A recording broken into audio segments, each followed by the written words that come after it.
which was, and I quote, "the audacity of hope, a collective commitment to building a resilient Gauteng," close quote, which was designed to commemorate the enduring strength of our democratic system based on our founding blueprint, the Constitution of the Republic of South Africa, which is also marking its 30th anniversary this year. We used the occasion to outline our fiscal objectives aimed at achieving an ideal that is embodied in the Constitution and enshrined in the Bill of Rights.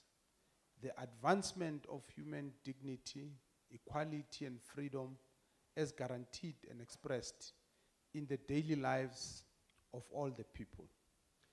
Thus, this Indaba provides us with yet another opportunity to share with you the ongoing work that we're doing as a province to use the government's significant spend through the budget to drive meaningful economic and social transformation with the goal of growing the economy, creating jobs, and the alleviation of poverty. Ladies and gentlemen, to make sense of the fiscal realities that confront us, it is necessary to reflect on the macroeconomic environment in which we are operating. South Africa's economic performance over the past few years has been shaped by a combination of persistent structural constraints, global economic shocks, and evolving domestic policy responses. The persistence of global trade tensions and the imposition of higher trade tariffs by major economies have adversely affected export-oriented sectors such as the manufacturing, mining, and agriculture. In 2025, domestic economic activity looked steadier after positive growth in 4 consecutive quarters, with data suggesting further growth for the last quarter of the year. In its 2026-2027 budget review, the National Treasury estimates domestic economic growth at 1.4% in 2025. Growth is projected at 1.6% in 2026, 1.8% and 2% for 2027 and 2028 respectively. Gauteng's economic activity has continued to surprise on the upside during the second and third quarters of 2025. The province's economic activity is estimated to have grown by 0.4% in 2025.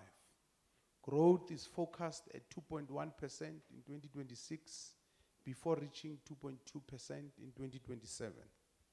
In the 2026-2027 National Budget Speech, Minister Enoch Godongwana outlined a strategy centered on maintaining macroeconomic stability, strengthening fiscal discipline, and improving the composition of the expenditure. This is a necessary approach. Budget deficit as a proportion of gross domestic product is estimated at 4.5% for the 2025-2026 financial year. This is projected to slow down to 3.1% by the 2028-2029 financial year. Total government expenditure is estimated at 2.6 trillion for the 2025-2026 financial year and increases to 2.8 trillion in the 2028-2029 financial year. Debt service costs as a proportion of GDP are estimated at 5.4% for the 2025-2026 financial year before slowing down to 5.2% by the 2028-2029 financial year. As the Gauteng provincial government, we understand that supporting economic recovery is a pressing priority. We remain deeply concerned that in this the richest province in the country, Statistics South Africa figures still shows that 1/3 of our residents live in conditions of poverty, and that 1 in 3 economically active citizens are without work. To address these issues, we have adopted a 5-year fiscal trajectory and strategy that is aligned with the national fiscal framework. This approach reinforces the commitment to restoring public finances, reducing debt obligations, improving the quality of spending, and sustaining investment in provincial priorities and infrastructure. In this regard, this year's budget provides funding for the implementation of the 3 priorities of the Gauteng Medium-Term Development Plan 2024-2029, which are inclusive economic growth and job creation, improved living conditions, and enhanced health and well-being, and building a capable, ethical, and developmental state. The budget also provides substantial funding to multi-year interventions of the key challenges confronting the Gauteng province. And this includes unemployment, gender-based violence and femicide, failing infrastructure in CBD decay, water supply shortages, poor services at hospitals and clinics, infrastructure vandalism and cable theft, crime and lawlessness, the mushrooming of informal settlements, drug and substance abuse, energy insecurity in the form of load shedding and load reduction, inadequate schools, potholes, and non-functioning traffic lights. As the Gauteng provincial government, we fully understand that in difficult economic times, more people are looking to the state to meet their basic needs. That is why an average of 83% of the total budget over the next 3 years is allocated to health, education, and social development. The services that our people engage with daily. Ladies and gentlemen, as part of pro-poor human rights budget and equitable share, the provincial government has embedded mainstreaming and elevating gender responsiveness in the planning and budgeting processes of the province. This followed the approval of the gender responsive budget monitoring and evaluation framework by National Cabinet on the 27th of March 2019. This important policy intervention was adopted to improve our province's performance when it comes to the empowerment of women and in achieving gender parity by institutionalizing and mainstreaming gender responsiveness in planning and budgeting across departments in the province. In line with this approach, a total of 82 billion was allocated to gender responsive budgeting initiatives in 2025-2026, reflecting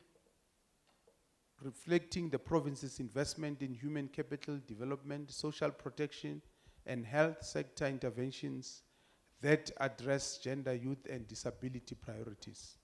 The Gauteng province is committed to sustaining gender-based interventions over the 2026 MTEF and will advance women empowerment through budget allocations of 81 billion, 82 billion, and 86 billion for the financial years 2026, 2027, 2027, 2028, and 2028-2029 respectively.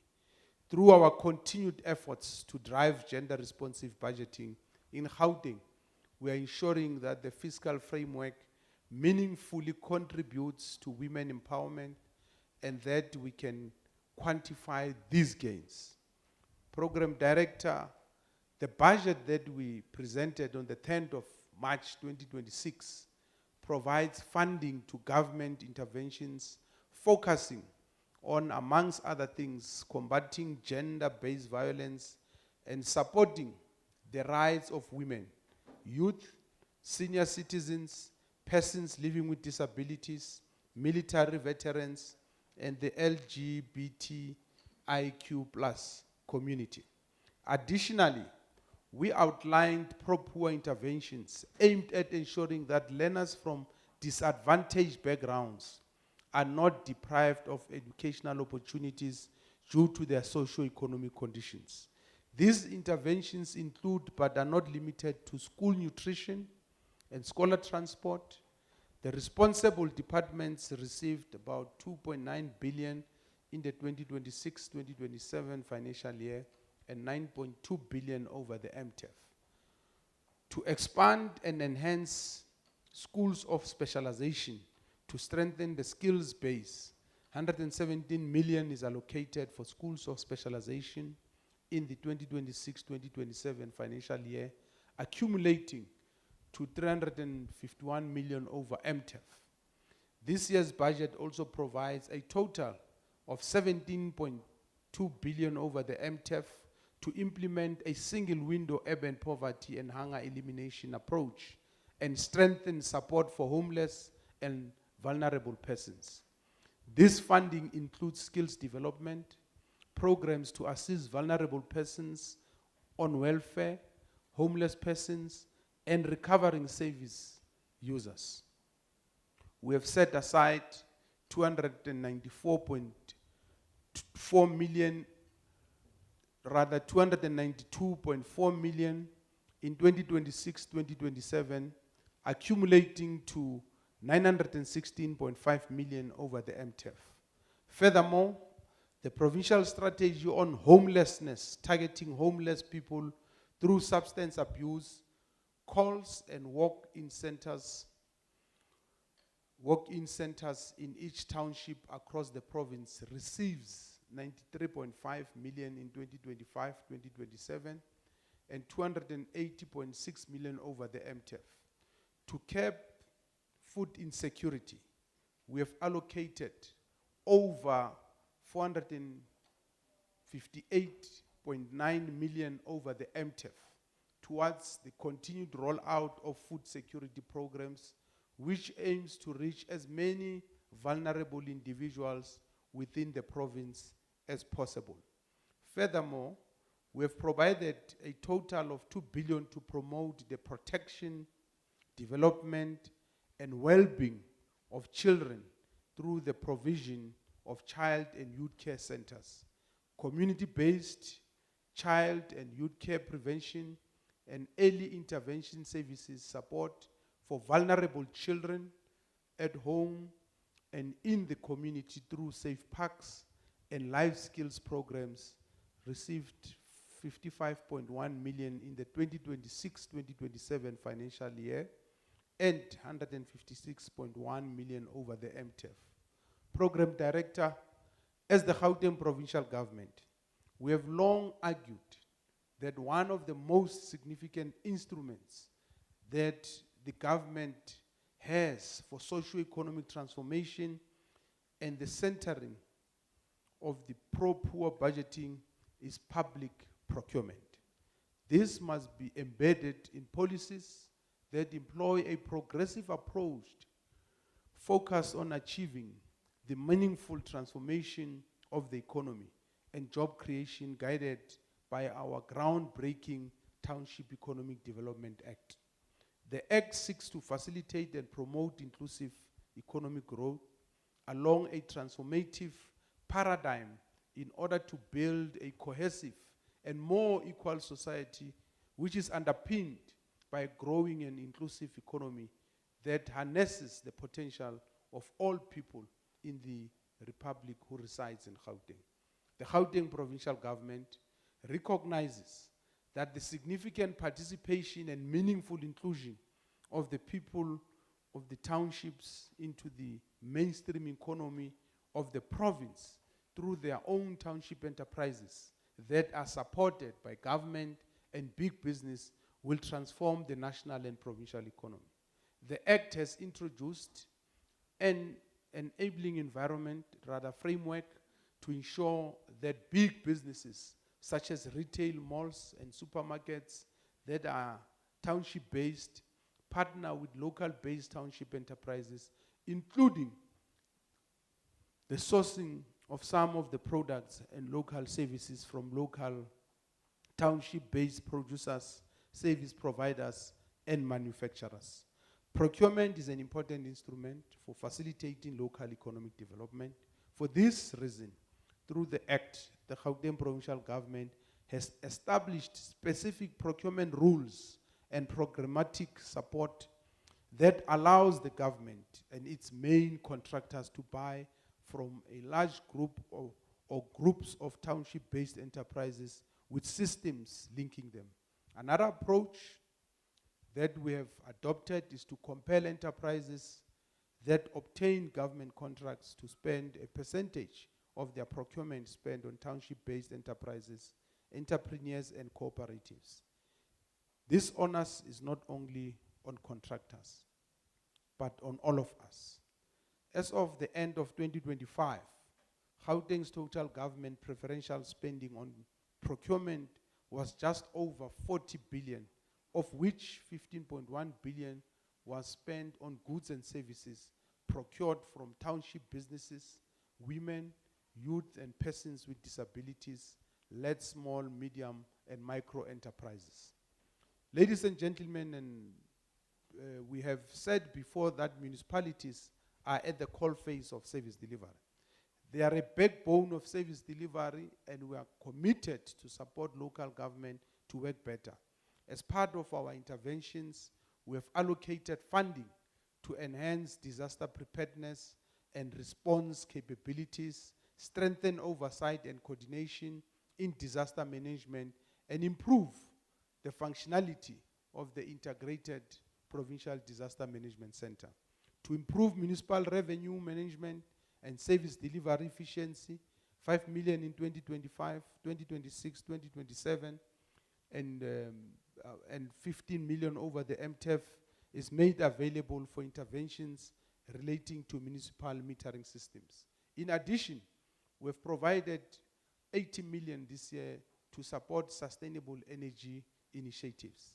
Furthermore, 20 million has been allocated in the 2026-2027 and 60 million over the MTEF towards operational costs of the e-indigent register to ensure that qualifying households receive necessary support. Indigent policy is instrumental to alleviating poverty, as it ensures that constitutional obligations relating to the socio-economic rights of all South Africans are realized. We recognize that poverty is more than a lack of income. It exists when an individual or individual's household access to income, jobs, infrastructure, or services is inadequate to ensure full access to opportunities in society. The condition of poverty is caused by a combination of social, economic, spatial, environmental, and political factors. This is why our approach to a pro-poor budget factors in socio-economic, environmental, and political circumstances, whilst also addressing issues of spatiality. Ladies and gentlemen, I will conclude this address by reiterating our commitment to the realization of the rights that the Constitution accords the people of South Africa, but also stating that this is exercised within constraints that necessitate reflection. As we said during the presentation of the provincial budget on the 10th of March 2026, our fiscal reality and the nature of obligations that confronts us significantly narrow the room for maneuver. For example, the Gauteng province has already paid 9.3 billion against the principal e-toll debt of 20 billion. And 4.6 billion is required for the next installment in June 2026. In the last 2 years of the 2026 MTEF, a further 6.2 billion must be paid. These are consequential amounts that will have a significant implication on how we plan and execute. And as we engage on how we center human rights in our budgeting, we must necessarily be cognizant of the competing interests that the Gauteng provincial government is confronted with. These are real and concrete, and they have an impact on how much we can do. It is for this reason that we are prioritizing public-private partnerships, as well as partnerships with civil society and academia. We must protect frontline services. This is non-negotiable. And we must do so whilst demanding better performance from every rand through targeted and responsible savings as an ongoing feature as we strive to close leakages and root out inefficiencies.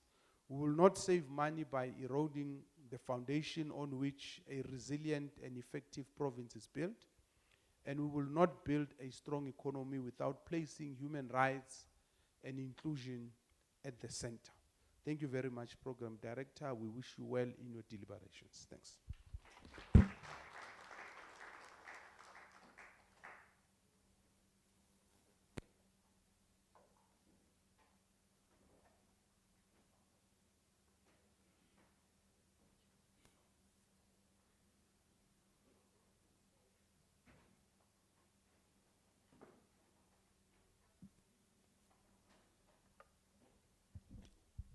Thank you, MEC Maile. I think we are all encouraged, especially those that were here yesterday when we were looking at what are the things that we need to be tightening up, what are the areas that we need to look into if we want to see South Africa moving beyond being a developmental state to being a developed state. And if I use my CEO's words, by 2050, South Africa needs to be a developed state. I will now call MEC Francois Rogers, MEC of KZN, to come and do a response to MEC Maile's speech. A round of applause.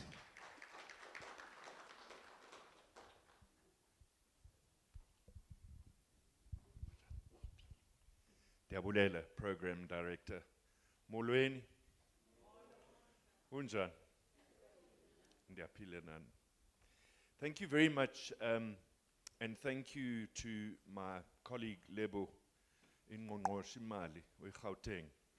They have a bigger budget than us, so he can throw figures out here. But the reality is, we have a very similar outlook into how we turn our provinces around. And in KwaZulu-Natal, it's particularly based on frontline services, as the MEC has just said. In frontline services, we talk about health, we talk about education, we talk about social development. Because while we have inequality and poverty, those are the pressure areas. Now, historically, Gauteng and KwaZulu-Natal has had enormous cuts to its equitable share grant over the last 10 to 12 years. KwaZulu-Natal, for example, has had 80 billion rand cut off its baseline.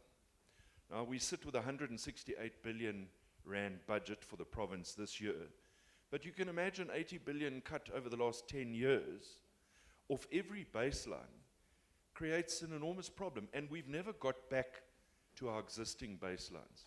So that's why it's critically important, as he says. And it means it's business, in my particular case in KwaZulu-Natal, it cannot be business as usual.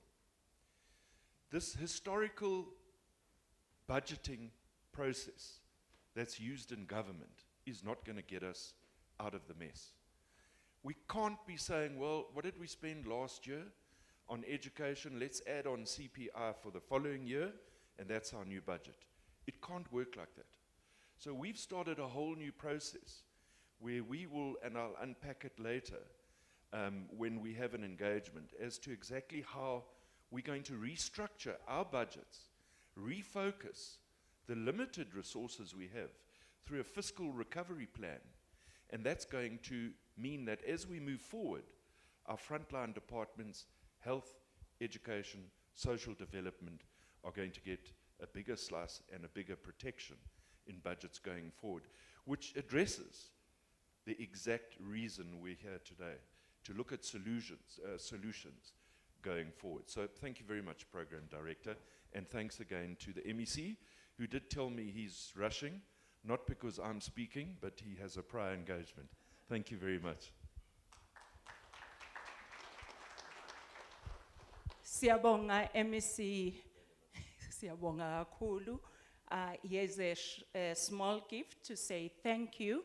Unfortunately, the minister, the MEC, Maile had to rush off. He's got another engagement, but we really are honored to have had him just to come and brief us, especially we are in Gauteng and we need to know what is happening in Gauteng.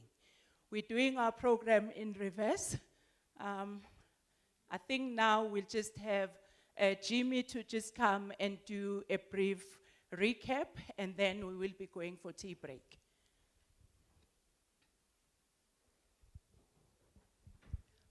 Jimmy Kotana, he is the chair of ANET, and he will explain further.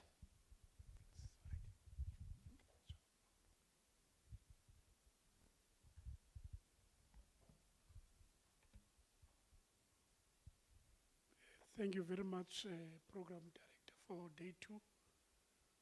Good morning, colleagues. Good morning to the MECs, Gauteng and KZN.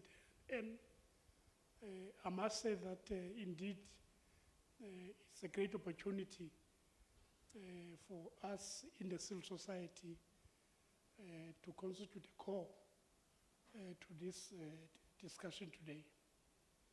So all protocol observed.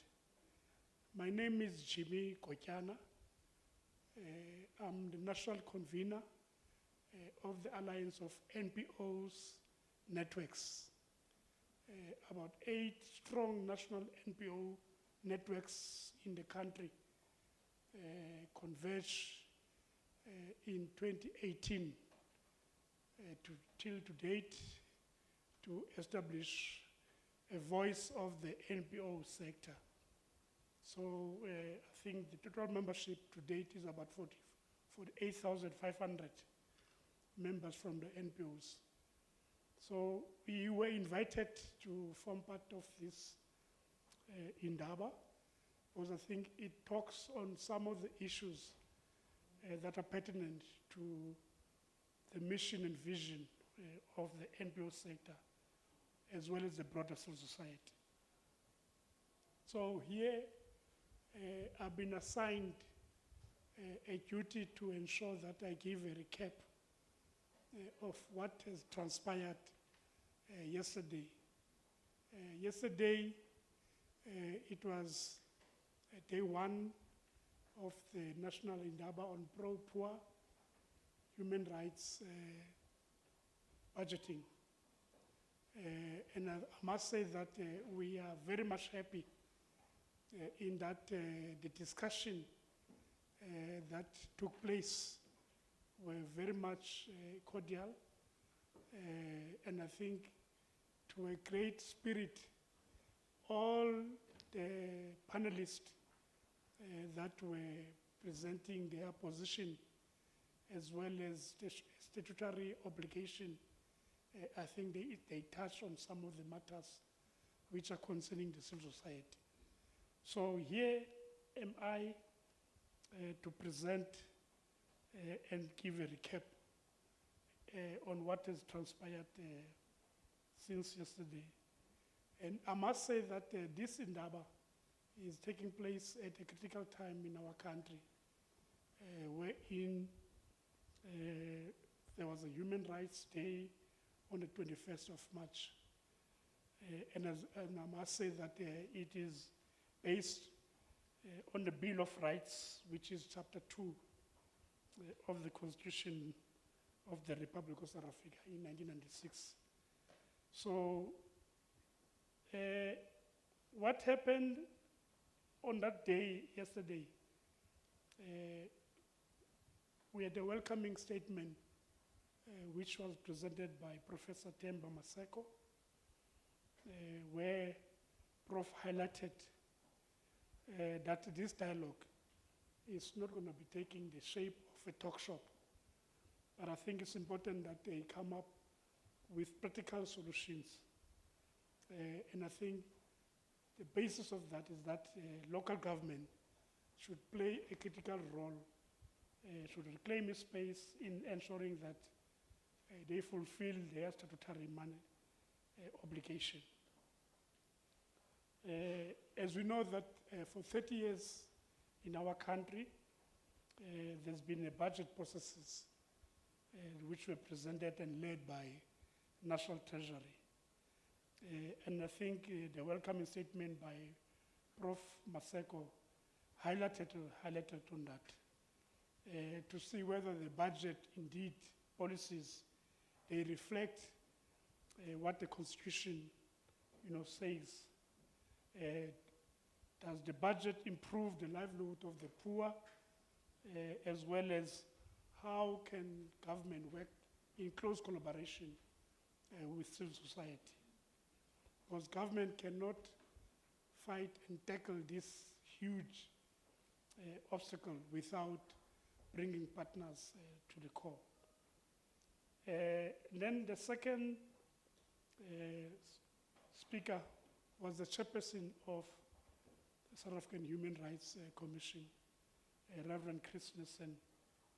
And I think the speech by Reverend Nissen, it focused mainly on equitable share, as well as budget for the provincial government, district, as well as local government. Because I think local government as a coalface, I think has got a huge responsibility of ensuring that they address some of the socio-economic challenges confronting the poor as well as the vulnerable.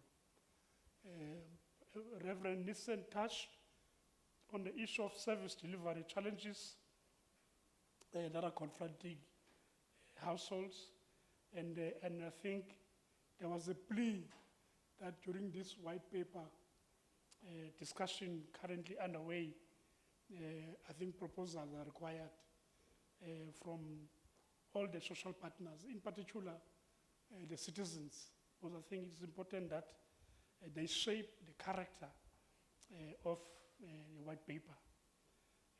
And I think there was a strong appeal as well from Reverend Nissen that the government should create genuine strategic partnership or relationship with other critical stakeholders. We know for a fact that NEDLEC is a necessary social dialogue platform where all the social partners, converge to discuss some of the critical issues.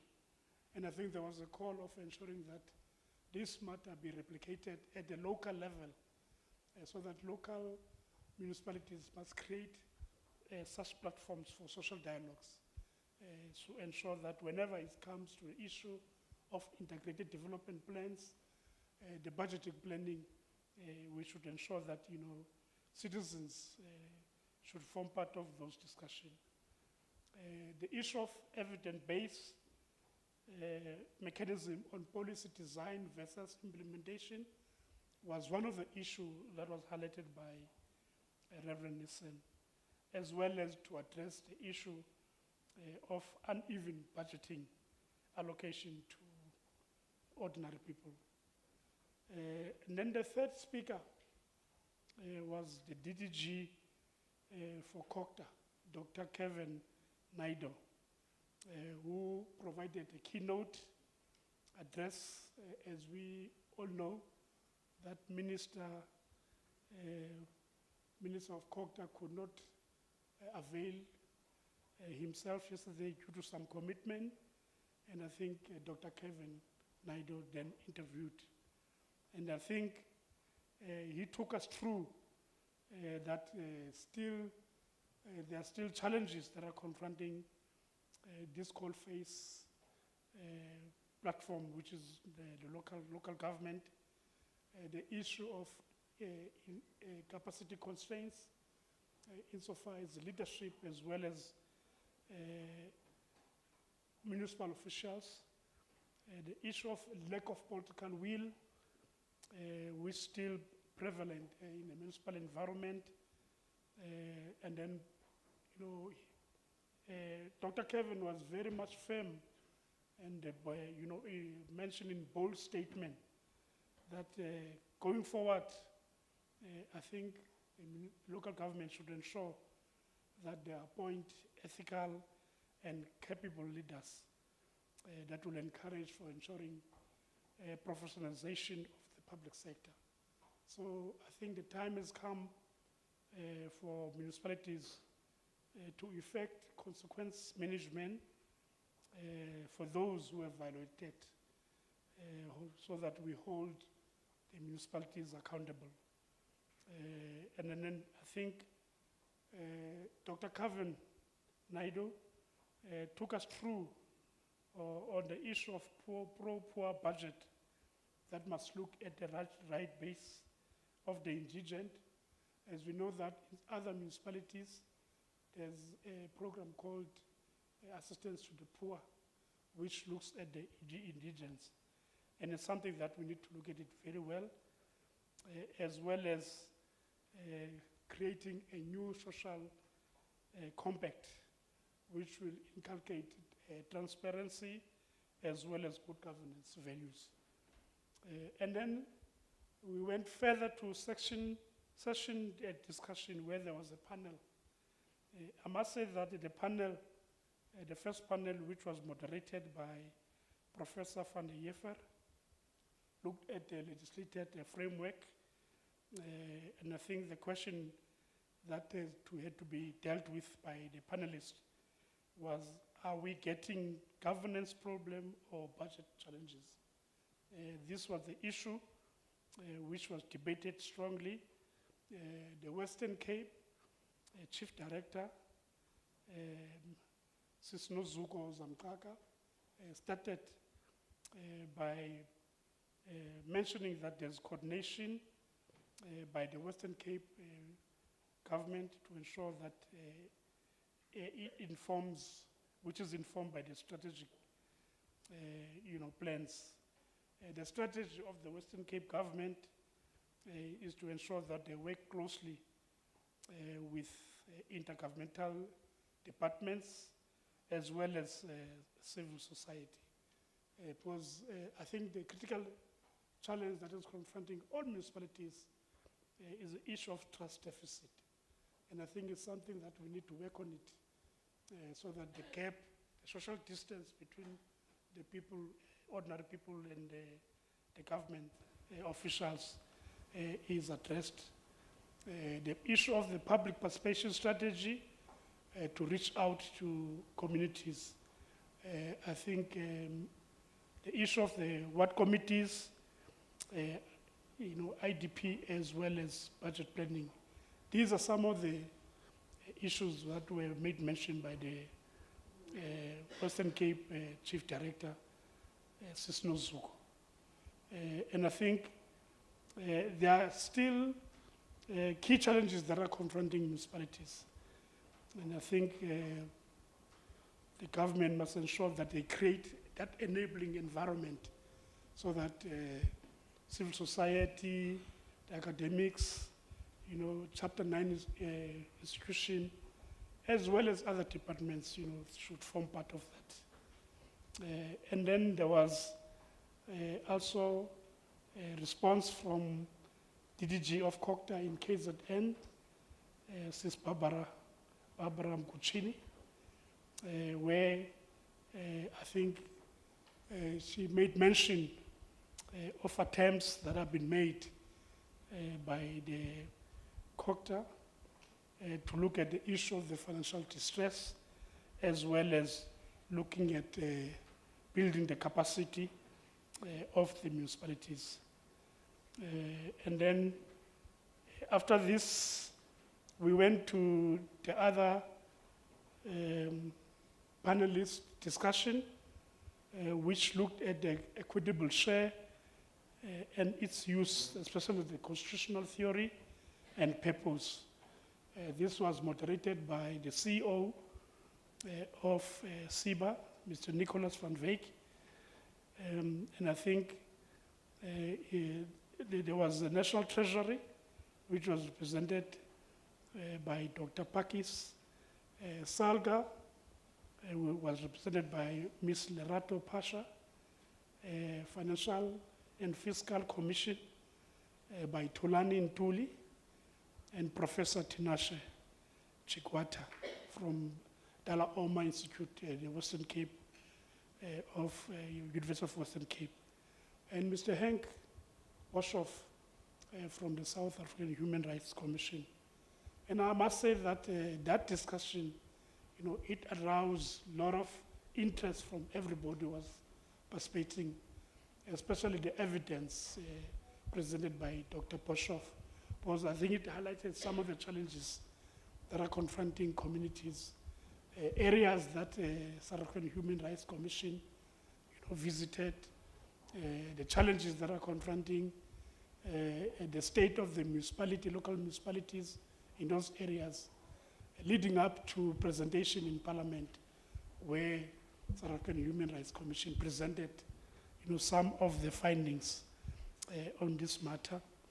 And I think what all the panelists highlighted was the human rights aspect through equitable services. And I think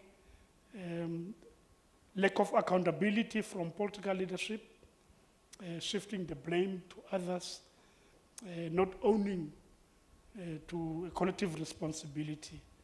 Yeah, so that discussion, I think it helped us, and I think it's something that we need to build on it, Dr. Boshoff and other panelists, because I think we need to find solutions so that this matter for the next 30 years, they don't come back and haunt us, as citizens.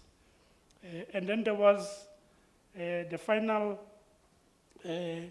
panel discussion, which looks at equitable shares in practice.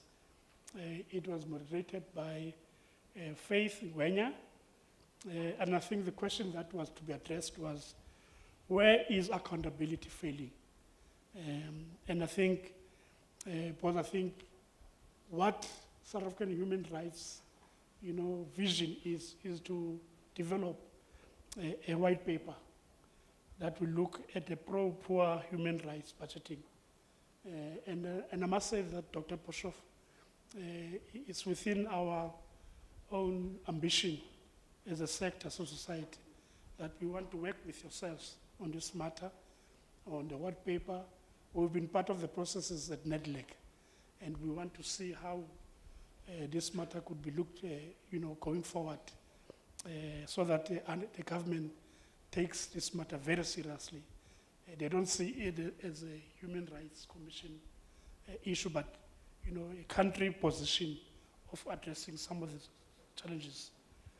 Yeah, and then there were also challenges of revenue collection, which were highlighted, and then there was issue of the irregular, fruitless, wasteful expenditure, and lastly, and I think we concluded by saying, let's come today. Today we're going to be discussing critical solutions to our discussion. And I think the question that we need to address today is, what does a truly pro-poor human rights budget look like? We want to know how is it looking like, and how do we build this, pro-poor human rights budget. And I think it's a challenge for everyone who's here, and I think there's a space for us to engage, even if the time might be pressing, but I think outside this discussion we can still engage and see how do we take these processes forward. With those words, I conclude, and handing over to yourself, moderator. Thank you.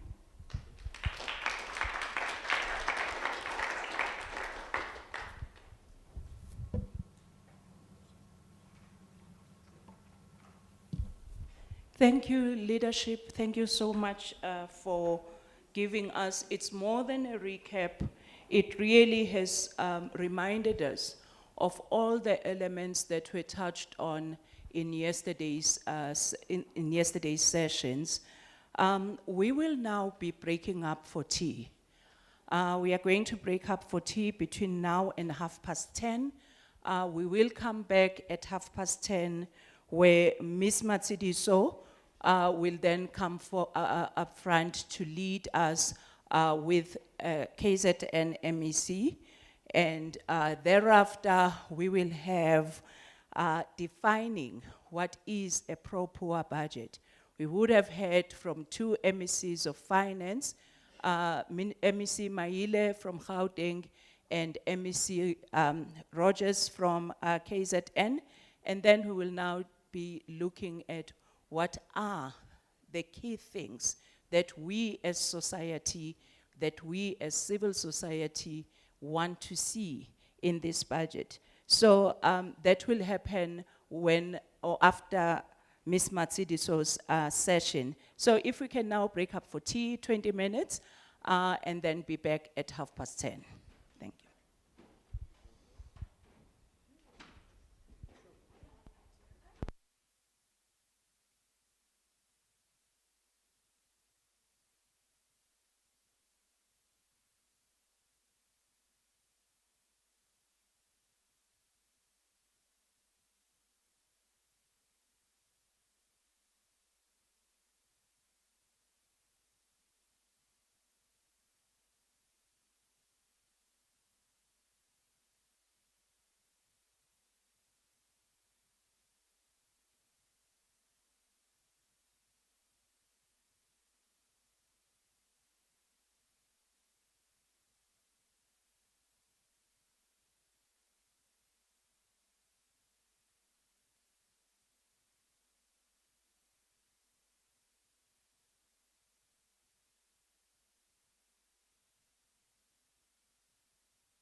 To check.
Hello?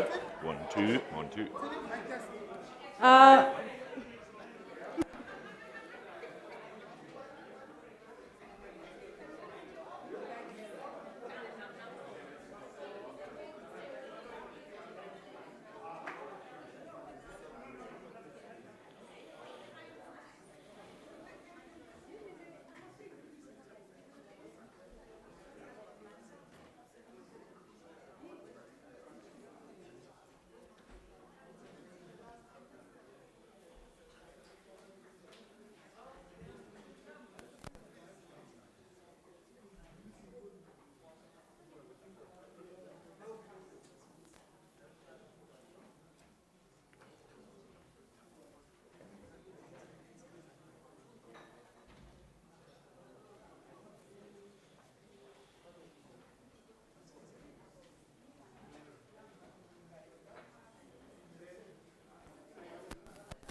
sorry, I should have asked.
Let me start.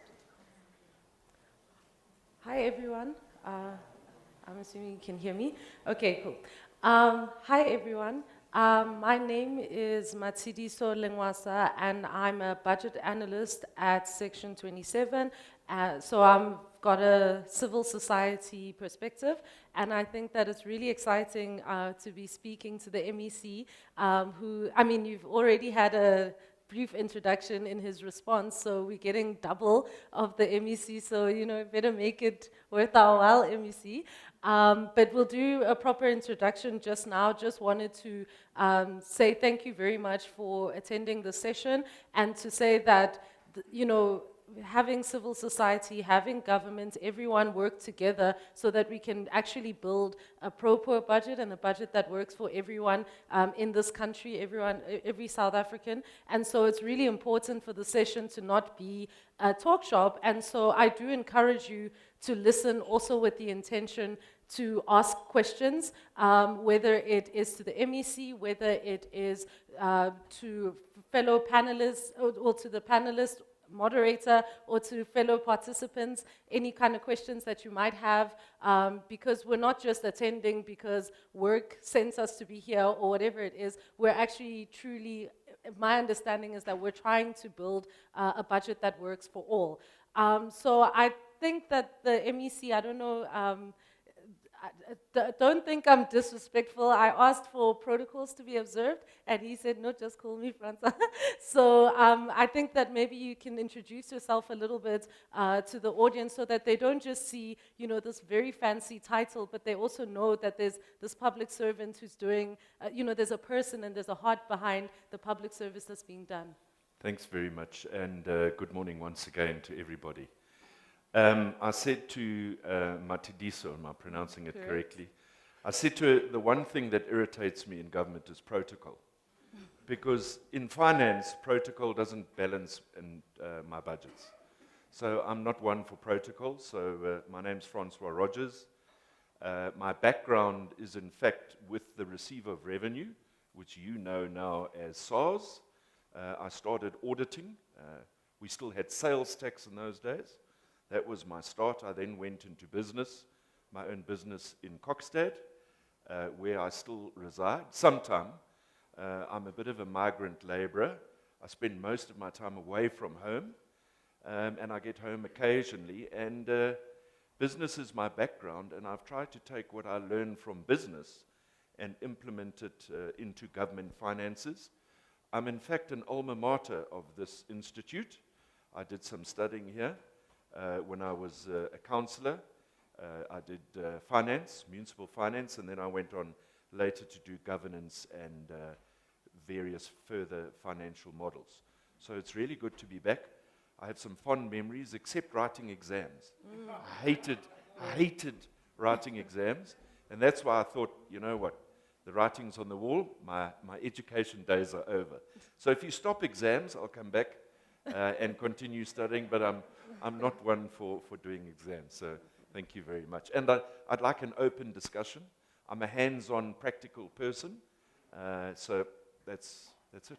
Okay, thank you so much, MEC. So yeah, we're being biased here. I don't know if there are other people from other universities, but we have a Vitsi here, a Vitsi here. I hope that we are here in our numbers, and we can be representing, but also don't feel intimidated if you're not from here. So yeah, I think maybe we can start. I know the response that you had to the MEC in Gauteng did flesh it out a little bit, but I think it would be helpful for people in attendance to understand really the lay of the land in terms of KZN finances and the budget there. You know, what, from your vantage point, your perspective, what do you see as, you know, the challenges, the opportunities, and really the role of you know, your portfolio and the provincial treasury to actually have this province that works for all? Yeah, so interesting question. So I sat on the opposition benches for a while in the provincial legislature, and my portfolios have always been finance, and I could never have imagined the obscene amount of wastage in government, and I only realized that when I became MEC of finance. When I talk about obscene wastage, I don't underestimate the term that I'm using.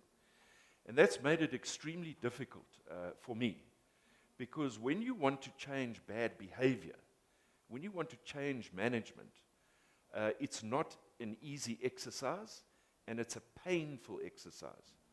Now, KwaZulu-Natal is quite an interesting political concept, because for the very first time, we have a government of provincial unity made up of 4 different parties.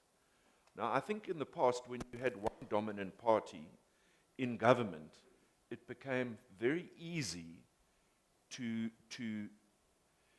build up non-compliance and to spend money without realizing the effect of what it's about to achieve. Now you have 4 different parties. I don't belong to any one of the other parties, but I do oversight of every single department's expenditure and their budgets. And that makes it very, very difficult. And, you know, there's at times where we've had some tough decisions. The Department of Education, those of you that follow KwaZulu-Natal, will know for the very first time I placed the Department of Education under Section 18.2G of the PFMA, which is a treasury intervention. Politically, it didn't go well. But I've always had this philosophy. When you deal with money, if you're going to put politics ahead of principle, you're going to make the wrong decision. If you put principle ahead of politics, when you spend money, you make the correct decision, and the decision in the interest of the broader community. That's very powerful.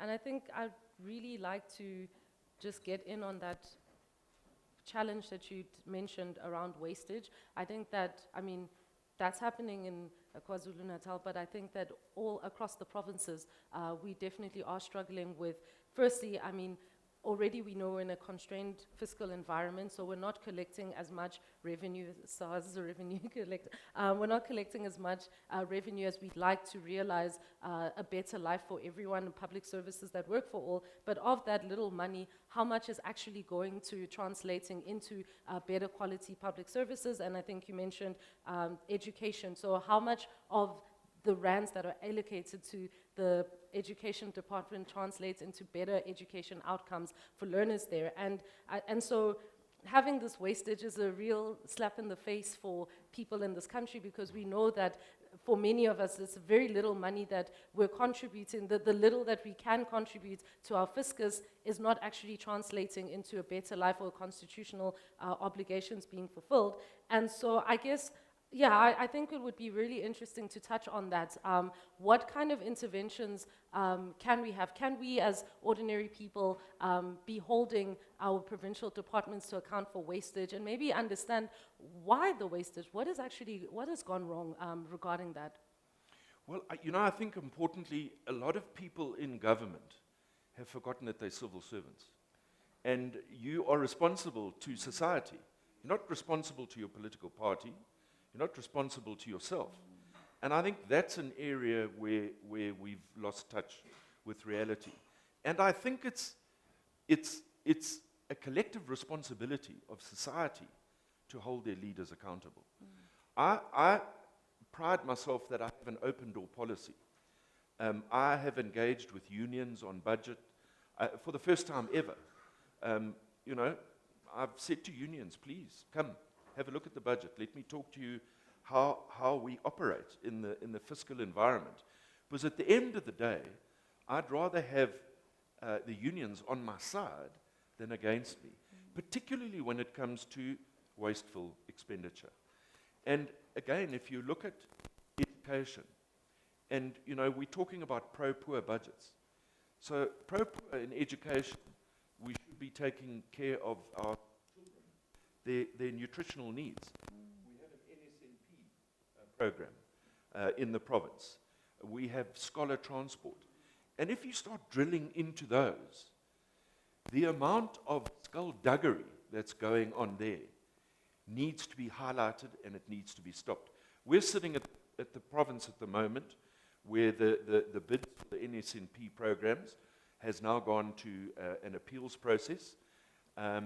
And the information that's starting to drift through there is not pleasing information. But we've got to expose it. And, that's what being pro-poor is all about, is exposing the weaknesses in government. And that's what I will continue doing.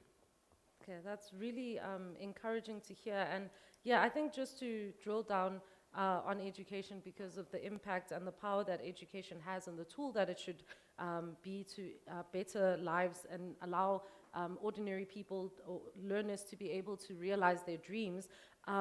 You mentioned that you had put the Education Department under Section 18(2)(g) of the PFMA Act. I'm not sure if anyone in the room, if everyone understands that, so I think that would be interesting to unpack that, but also what you had alluded to the limit, to the ability that you can talk about the politics that went behind that, just so we can understand the battles that you are facing in advancing a pro-poor budget.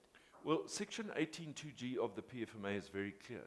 It says if the MEC of Finance is aware of any irregular expenditure and poor performance in a department when it comes to finances, it doesn't say he may, bless you, it doesn't say he may, it says he must intervene. And it was because the Department of Education in KZN still has the potential to collapse the entire province when it comes to its expenditure and uncontrolled expenditure. And that's what we need to avoid. As difficult as the decision was, and you have the Department of Education that's run by an MEC from one political party, and you have Treasury who is now run by another political party. And that's where a lot of the unhappiness came into it. But it's what I said earlier. If you want to change behavior, it's going to come with pain. And it's going to come with angst. But ultimately, what is our goal? Our goal is to educate our children in the best framework that we have. KZN Department of Education is also in the unfortunate situation where 93% of its entire budget, and it has the biggest budget in the province, 93% of it goes to compensation of employees. There's 93%. There's very, now do you see what I've inherited? There's very little left to actually deal with LTSM, with all the other, the scholar transport. NSNP is a conditional grant, so we can keep that one side. The benchmark for departments is 80% on COE. So we way out of sync in those particular areas. And that's why we have to be very careful of how the department spends. Because something else, and I don't want to just pick on education, it's not right. But a lot of departments, what they do and what irritates me, is they will spend in terms of their budget. Now, a budget is an exercise on paper. Your cash backing in your department doesn't always tie up with your budget. So I get CFOs, I get MECs who overspend, and then they come to me and they say, but it was in my budget. And I say, but it wasn't in your bank account. So we have departments that continually overspend and put pressure on the entire fiscus. And then you have projected over expenditure of 4 billion rand, which we've now reduced this year to just over 1 billion rand.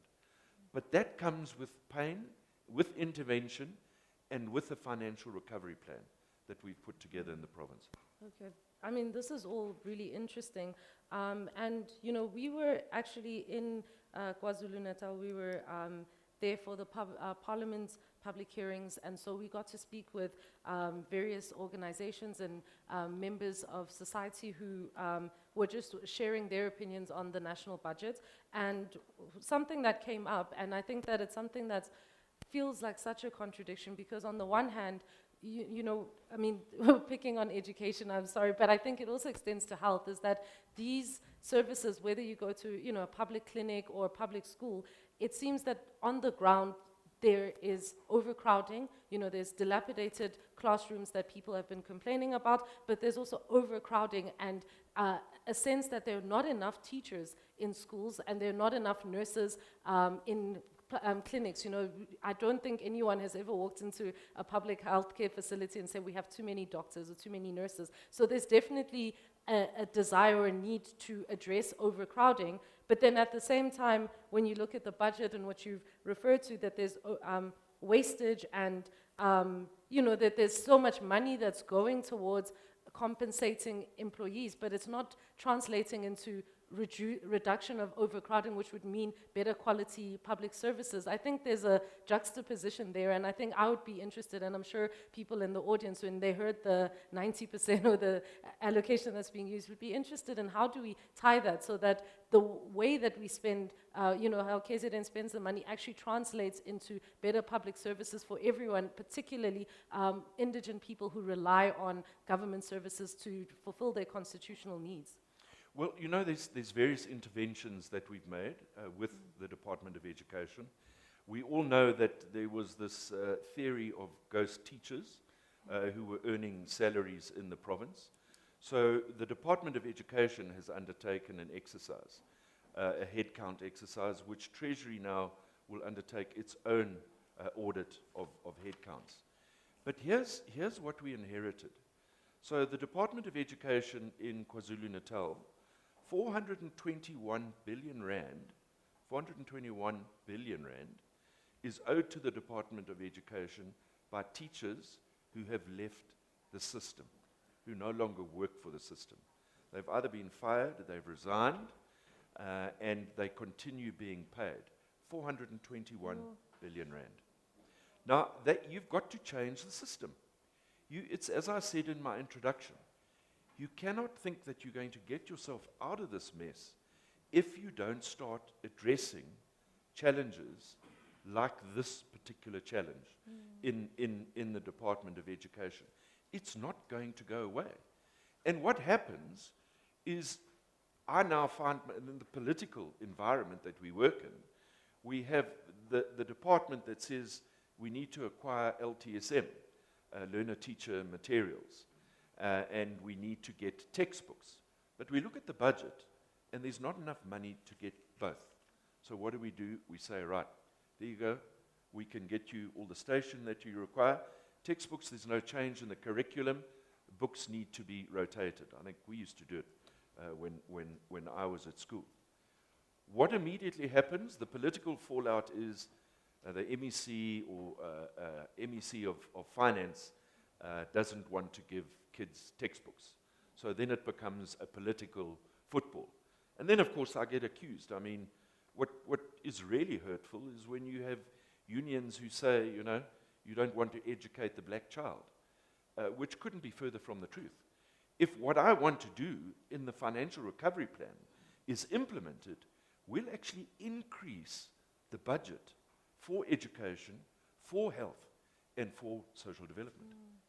Yeah, I mean, it's really discouraging hearing the state of where we are in terms of the budget, but encouraging to know that this is something that we're actively addressing, especially around the ghost teachers, ghost employees at large in governments. I mean, it is also infuriating when you think about the unemployment rates in this country, that warm bodies could be filling those positions. But it's good to hear that there are interventions that are being done within the province that you are spearheading. But I wondered also, with the provincial departments, my understanding is that there is a constraint or a limitation, is that you're working within the province, right? And when it comes to the economy, I mean, we're in a national economy, but also a global economy. And so I understand, and I've grilled the MEC for Gauteng also on a similar point, that so much, you know, you have a say on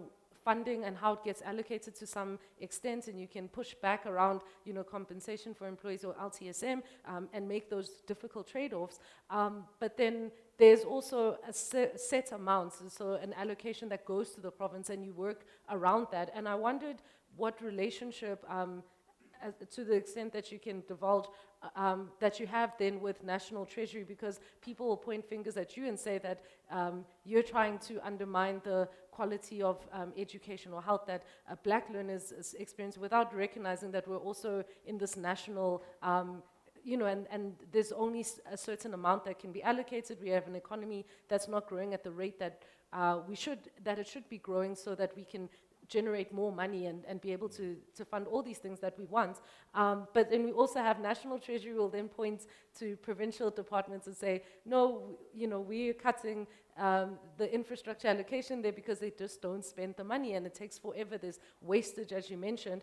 And then provincial departments are saying, no, we actually just don't have money. And then I think also what you mentioned then is that there might also even be an issue with accruals. So there's spending money that's there in paper, like on the budget, but actually how much you have available is not as great, and so there's a lot of debt. And so I've brought a lot of things in Yes. that. So maybe I'll just start with the accruals thing, and to say that the actual budget versus what's actually available, why is there that disconnect? And then I'll get into the...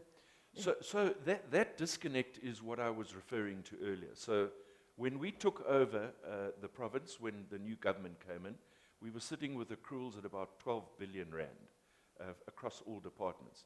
We've managed to reduce that down to 8 billion rand, and it's a process that's part of the financial recovery plan that we're working on. But the reason that's happening is departments go and spend money that they don't have. And then what it does, you know, a lot of SMMEs, emerging businessmen, do business with government. And then they can't be paid.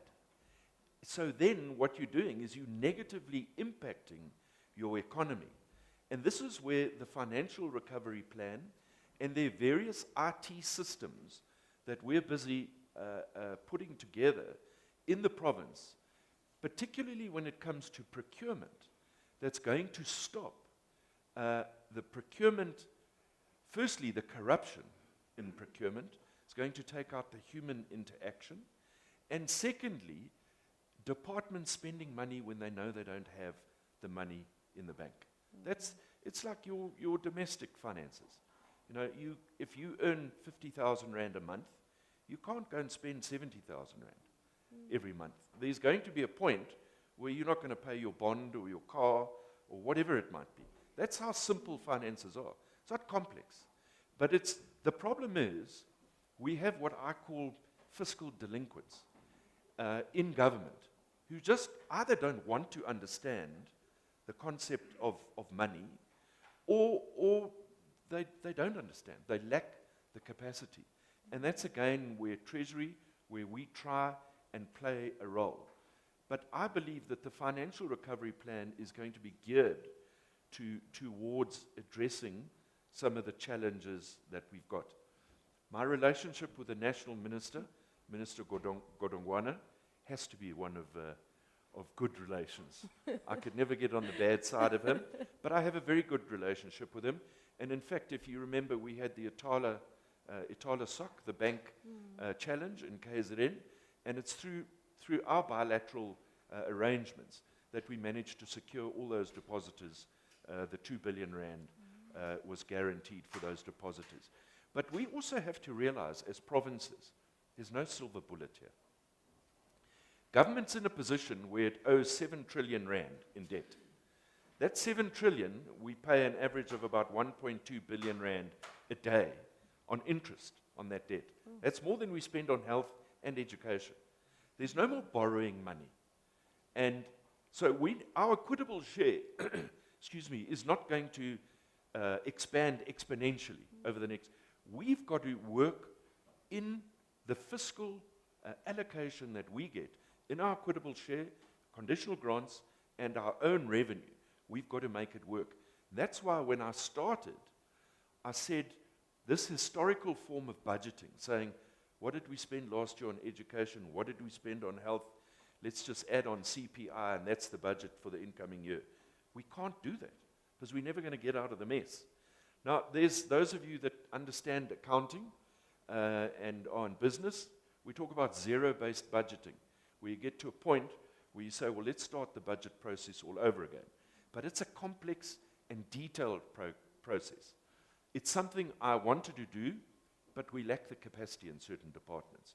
So instead of a zero-based budgeting, we've started a fiscal recovery plan which introduces what are the priorities in departments.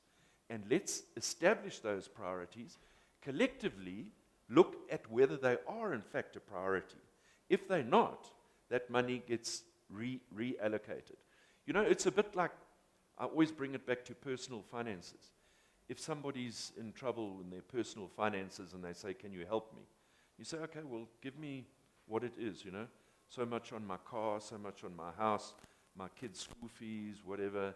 And then you get DSTV there, and we go to Spur twice a month and all there. And he says, but I can't cut. Where am I going to cut? You say, well, is DSTV essential? And I have nothing against DSTV, you know. Is going to Spur, and I have nothing against Spur. But that's the painful exercise that needs to be undertaken. And then you can reallocate your resources into those frontline departments. Yeah. I think that it's also quite a difficult trade-off in a position for you to be in, because when you think about, we've done too much on education, so I'll pick on like health. I'll be in for trouble instance. when I get back to the province. At this rate. But maybe we look at health, right? So we definitely do need a nurse, we do need a doctor, we do need medicine, even though there are stockouts across the country constantly being reported, we do need beds, we need all of those things. And so I wonder the trade-offs, or have you identified things that we're actually spending on that we actually do not need to realize that quality education, health, whatever it may be?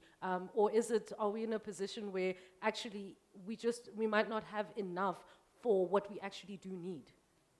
So let me give you an example. The financial recovery plan was launched last November. Between November and now, health is a great example of how, when there's compliance with the financial recovery plan, you can actually reprioritize money.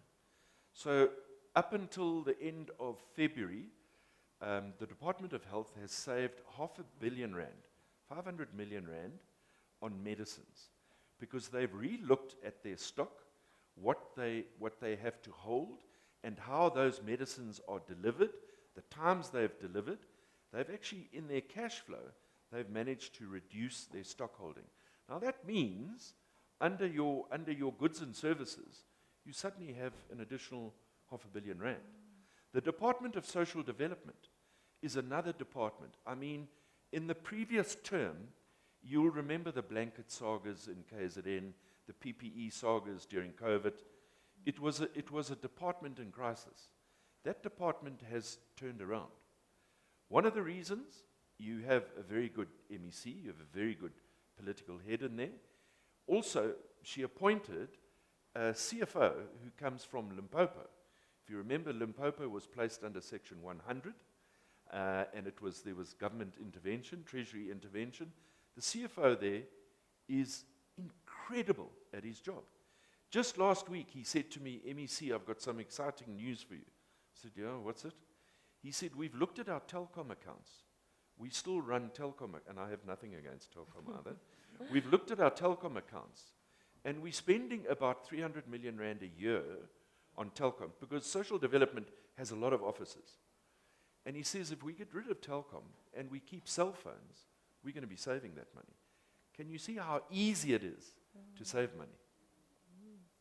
Well, you certainly make it seem easy, but if you speak to other provincial heads, they structure the position as quite difficult, of choosing between hiring a nurse or having medicine, and then when you go to the clinics that are there, neither exist. And so that's something that has been concerning us from a civil society perspective.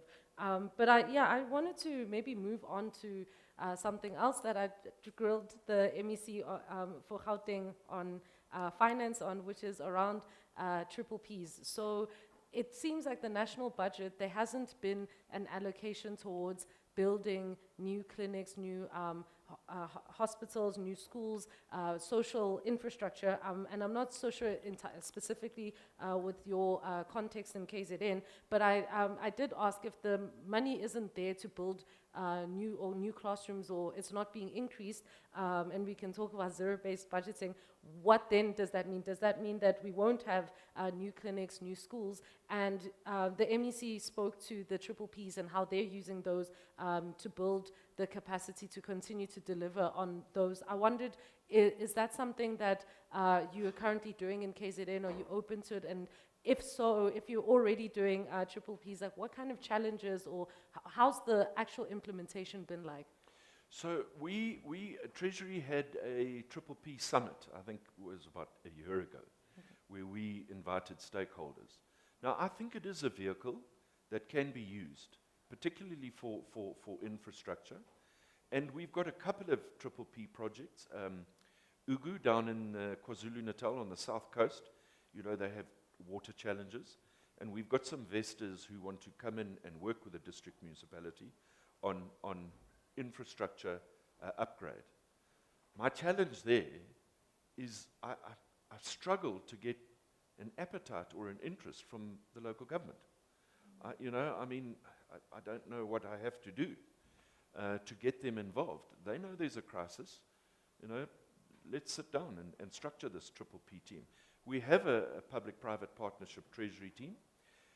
The other challenge I find that puts a lot of investors off public-private partnerships is the bureaucracy and the length of time that it takes. It'll take you about 6 years to put a triple P together. Now, this is where the Minister, Godongwana, and myself do disagree, is, they said the process has been streamlined. It hasn't been streamlined to effectively give private investors an appetite. Because an investor, and I'm dealing with a particular case now that's perhaps around foot and mouth disease and the beef industry in Zululand, where I've got investors around an abattoir that's underutilized, and they want to put a corned beef canning plant, which they can do with foot and mouth at the moment. But the problem is, you say to them, well, we can make this work, but 6 years, not interested. I'll take my money and I'll invest it somewhere else. Because an investor wants a return on his money. He's not there as a charitable institute. That's the reality. So those are some of the challenges that I find. Okay. But it is a tool that we need to start streamlining. We need to start streamlining. And my apologies, I jumped into finance lingo. I'm not so sure if everyone here is familiar. Triple P, private-public partnership. I hope that it didn't distract from that conversation, but I still think that was useful insights. I'm wondering though, with the experience with, like streamlining triple Ps, I know it's not the same thing as like implementing agents, right? And what we've seen from civil society, some of the criticism that we've had, and I think there's a version from our sector, economic justice activists around triple Ps, because, yeah, like the experience with implementing agents, that when governments, and I won't say that that's necessarily the case in KZN, but across the country we've seen that when government gets involved, so governments is where the constitutional right to say education or health is held, right? And that's who, as Section 27, we can and often do sue, right? We sue the state, right? But when we have the state then outsourcing the realization of these things, I mean, understandably that there are fiscal constraints, but if you get the private sector in, it's quite difficult. Like, we don't have a mandate to sue. We can't sue the private sector if they don't show up, right? And so we need, my view is that we need a capable state. Like, if they're going to intervene in this, then there needs to be state capacity to get into this, understand what is being built, because like you mentioned, it takes 6 years, and there are all these interventions that hold back the realization of these projects. That means that every single day that goes by, there's a backlog of a class that's not built, and a learner continues to risk their lives to get quality education. And so I guess I am interested, for your context, do you feel that there is capacity in that you trust the provincial departments to be able to enter into contracts and hold the private sector accountable when ordinary people were not able to, because we can't exactly sue them on constitutional obligations? Look, it's a complex area, and history tells us that it's not always gone well when a government works with private companies. But you hit the nail on the head. If you don't have a capable and ethical state, when it comes to infrastructure, and you're not capable of doing the interventions and the survey of whatever project it is that you may be doing, you're going to have failures. So one of the things we've just undertaken this year is to do oversight, as Treasury, oversight of infrastructure projects. Monitoring, it's part of our responsibility. We have now a Treasury, I think we call it a infrastructure crack team, which we now send to projects. I'm also going to be doing oversight of projects. And I think, again, that's part of the whole accountability, building that capable and ethical state. Just something under triple Ps that I forgot to raise. No private company or entity is going to want to do business with government while it's not operating optimally. And part of our responsibility needs to be to build that trust and that relationship and build that capable and ethical state. And I would hope that in the province of KwaZulu-Natal, the sort of fiscal discipline, the uncomfortable discussions around what we're facing, will say to business people, you know what, I like what I see. There's accountability here, you know. In the past, I'm not sure there was that amount of accountability. Yeah, I think that's really important. So we're edging or hovering around this idea that capable, ethical state, right? And yes, for business, but also I think as South Africans that there's so much loss of trust in our state institutions. I think there's an assumption, oh, they're corrupt, without, you don't even have to find out what's actually happening to have that assumption. And so there has been a loss of trust also within, from like the people who the state is meant to serve, and then and the state, and that's something we need to work on if we're going to rebuild our social fabric. And so I wondered then, there's capacity, so building state capacity to be ethical. I think we're now starting to talk about like accountability, consequence management, that sort of thing. Is there a role of our national budget in intervening in this? You know, if you're talking to the business sector, would there not be a greater, say, trust in government if they're actually investing in, say, capacity building interventions, workshops, that kind of thing, but also consequences that if it does go wrong, you know, it just seems that there are reports that, oh, there's underspending or money that was stolen, but there are no faces behind that, or this is what we've done. And when we ask provincial departments, they say, oh, but, you know, we'd love to, but then getting into the lawsuits, there's a lot of money, there's all of this. And sometimes I feel that, and this is my personal view, that maybe money that's invested or spent towards justice is actually money well invested in our people, because then we can stop the ongoing cycle. And so, yeah, I guess maybe now I'm like abusing my position as a moderator, like reflecting on what you have said and wondering, does the budget or like national treasury, is there an opportunity for something they can do in investing in rebuilding this and building a truly capable state that is ethical? I think yes. I think Treasury can play, National Treasury can play a bigger role. And I think their response time on issues can definitely improve. I mean, the turnaround time for the issues that we've had in various departments, Itala, for example, has not been what I believe is maximum. I think the Auditor General plays a critical role in government. And I think the more power we give to the Auditor General, the better. Because I can expose challenges in departments, I can expose senior officials who, you know, there needs to be accountability and consequence.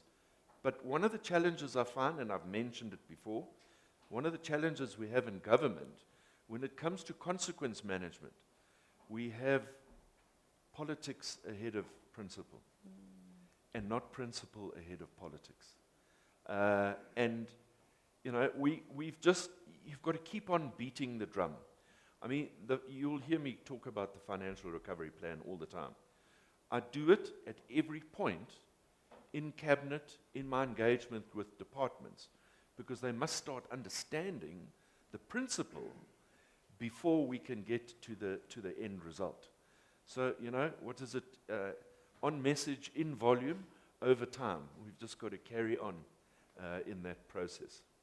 Great. I think that's so encouraging. And I mean, yeah, I'm also just riveted by the different perspective and seeing government officials who are taking on this role as public servants seriously and taking these considerations of our people to be very serious. But as we close off, but you know, please, we still have a lot of time, and I would like to hear, because I did ask everyone to engage on this with the intention to also have a discussion around this, because we're all trying to build this economy and the state that works for all.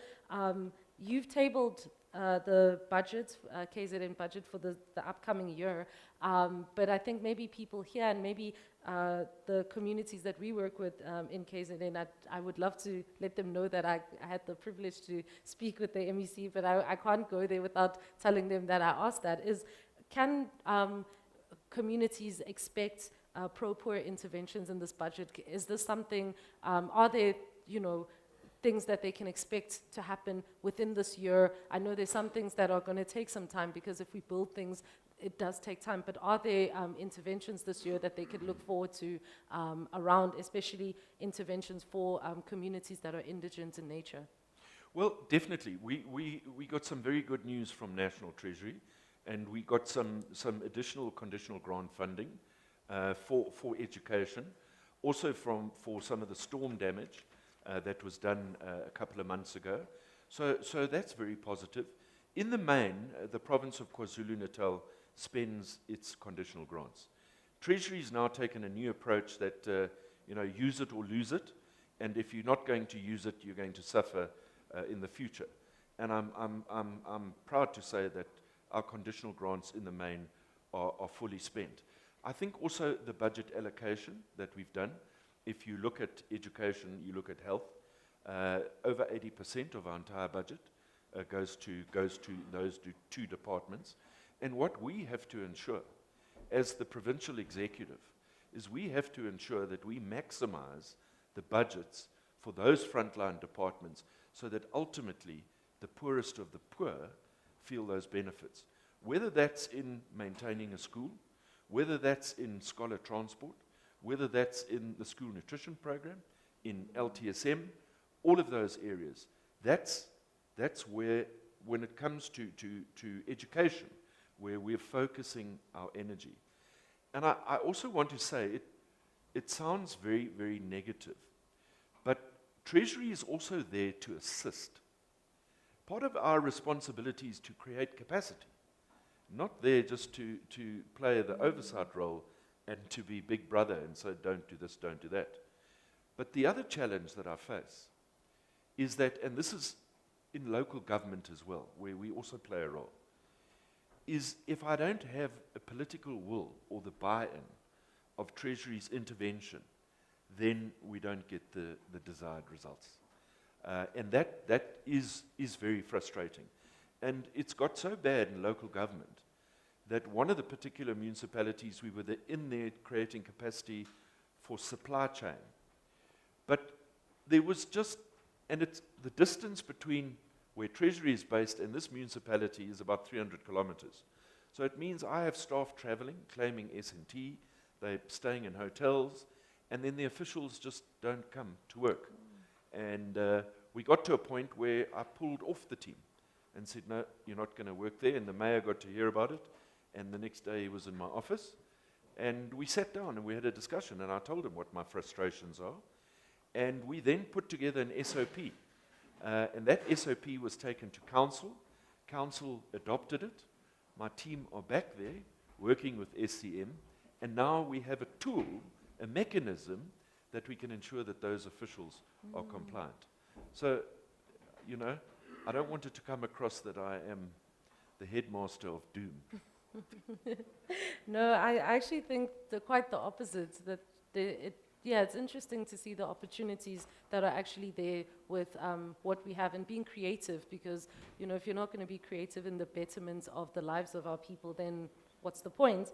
Maybe my last question before we do a Q&A is, now we've heard from Provincial Treasury, we've heard from MEC and your perspective, but what can, communities, civil society, business, all of us who are here do to also best position the budget to show up, to make sure that every single rand and these interventions that you've done actually translates into a better life for people in our country? So firstly, I think it's oversight. I think as citizens, we have a responsibility of oversight, and we have a responsibility to highlight what we believe are challenges. As I said, we are civil servants at the end of the day. We answer to you, you don't answer to us. I think that's the important. But if we don't get communication from civil society, it makes it very difficult. My open door policy, since I've taken over the MEC, I joke about this, but literally if there's a problem in the Department of Transport, Health, Sport, Arts and Culture, everyone reports to Treasury now because they know we immediately respond to their challenges. Sometimes it feels like I'm getting people who have domestic issues that are coming to my Treasury asking me to deal with those issues. So I think there has to be an interaction between civil society and government. I think that's critical. And also, if we see something is wrong, particularly in corruption and those areas, we need to highlight those, and we need to highlight government failures at the end of the day. I spoke at a human rights event in my hometown of Kokstad, and I said, we're a collective. Civil society and government are a collective, and we need to work together, and we need to trust each other. And I think that's the way forward. Yeah. Incredibly powerful. Thank you so much for that, MEC. I don't know, I think now we can get into questions to see who's been paying attention. I'm joking. Just to get a sense of, what kind of questions you've always wanted to have around, yeah, we're really going to build this budget that works for everyone. So I see 1, 2, you question, okay, 3, 4, 5. Oh, okay, we have time actually, so maybe I should have done 30 minutes, okay. So I should have done a round of questions. Can I start 1, 2, 3, and then I saw the back, okay, I see you, and then we'll do, sorry, what kind of moderator am I being right now? 1, 2, 3, I'll squeeze in the lady in pink as 4, and then we'll do round 2. I'll prioritize you guys if that's okay. We'll make sure that everyone gets a chance. Can I also just say, please, I know this is stuff that makes us passionate, but can we also just, in the interest of time, also limit to whether it's a comment or a question, but just to also consider so that everyone can get an opportunity to chime in on this budget that works for everyone. Thanks. Good morning, MEC, and good morning, everyone.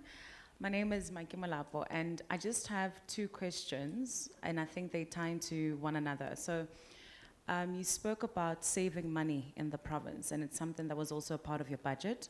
And I'm curious to know if you save money in the province and you still allocate money to other departments, and please pardon my ignorance, I'm just trying to gain clarity. What happens when the money is saved, particularly in a province like KwaZulu-Natal, riddled with infrastructure challenges and social delivery challenges as well? Is it just a financial discipline exercise, or is that money rediverted to assist in financially stabilizing other departments? And if so, what's the balancing act there? Number 1. Number 2, do you think that the state of the province's finances is as a result of negligence, financial illiteracy, or financial misconduct? Thank you. Okay, thank you. Thank you so much, MEC. My name is Tsepo. I want to ask a question about cooperative governance. One of the issues, of course, is that departments don't talk to one another. We just released a report on scholar transport as a commission, and we found that the Department of Basic Education doesn't collaborate and cooperate with the Department of Transport. Is there a role for Treasury in that regard? So that's the first question. The second question is, you correctly frame the issue as an issue of fiscal delinquency. So that's one issue. But the other issue is the issue of constitutional delinquency. So of course, there are departments and officials that are fiscally delinquent. But even within Treasury, there's this sense that Treasury is much more focused on issues of fiscal consolidation, more than issues of constitutional compliance. So for example, there are rights in the Constitution that are immediately must be realized. For example, the rights of children. But you find that when you talk to a lot of MECs of finance, for them, that's not a real issue. The issue is, how do we save money? Where do you save money? So, yes, let's talk about fiscal delinquency, but let's also talk about constitutional delinquency. The last question, of course, is on the role of civil society. The last question, civil society and communities generally. When you hear the MEC, the Minister of Finance, say that people who criticize the budget are immature, quote unquote, they have nothing to do. That's what they criticize. I'm not just saying you must answer for him. But it shows that, right from the days of the triple M's, Mbeki, Manuel, and Mboweni, there's this sense that Treasury and MECs of Finance operate like a super department, as a big brother to everyone. That there's no sense that they are also a department that must answer to other departments. But it's also this sense that when it comes to civil society, there's this sense that you guys don't know anything.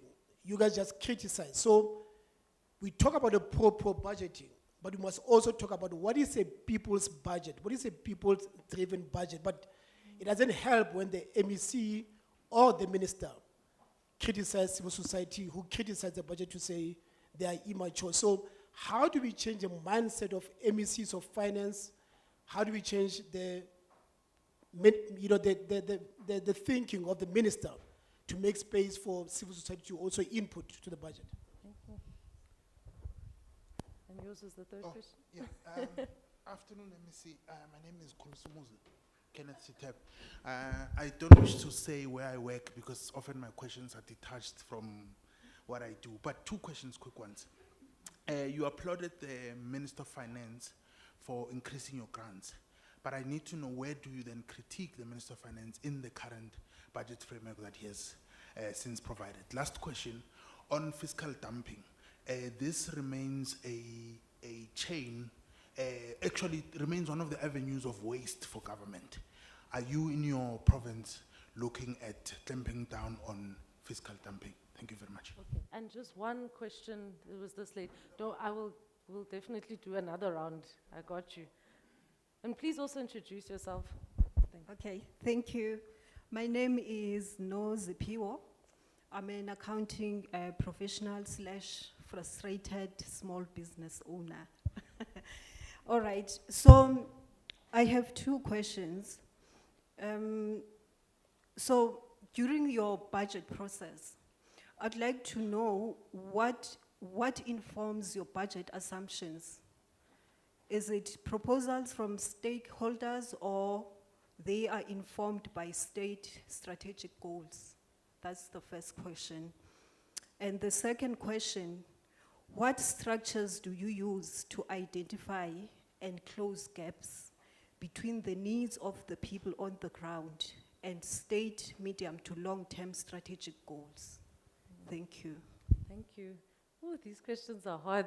You guys took this very seriously. I love it, and looking forward to round two. But maybe MEC, we can get into answering. Maybe we can start with Manki's question around the money that's being saved. Where does it go? Is it redirected? What do we do with those savings, right? All right, so the fiscal recovery plan that we have in place looks at different, it has five streams that it operates in: revenue generation, expenditure, expenditure on capital, on infrastructure projects, and various others. So where there's a saving, we then look at engaging with that particular department as to where their spending pressures are, to redirect that money into that particular area. If there are departments who then ultimately underspend in this financial recovery plan, we have created dashboards in the province where we can monitor monthly each department. Its accruals, its cash on hand, equitable share that's still to come through, conditional grants. It's a very simple tool that we've created that at a glance you can see the financial health of that particular department, and if there is areas where we can redirect money, then we do it. But again, it's an engagement. I'm happy to say that the Premier bought into the financial recovery plan because I couldn't run it as the MEC of Finance. I need the political head, because if I have non-compliant departments, then he has to intervene in those particular areas. And as I said, we've had some really good results already in health, for example. We're not even a year into the financial recovery plan. We're hoping, and our estimates are, we'll save about 1.7 billion rand every year if this financial recovery plan is implemented effectively. And that means at the beginning of the 27-28 year, I can start looking at beefing up education and health where it's so that is the whole principle behind. You know, the financial recovery plan is not an event. It's a discipline. And it's a journey that we have to undertake. Was the second question was around the state of the province, for sure?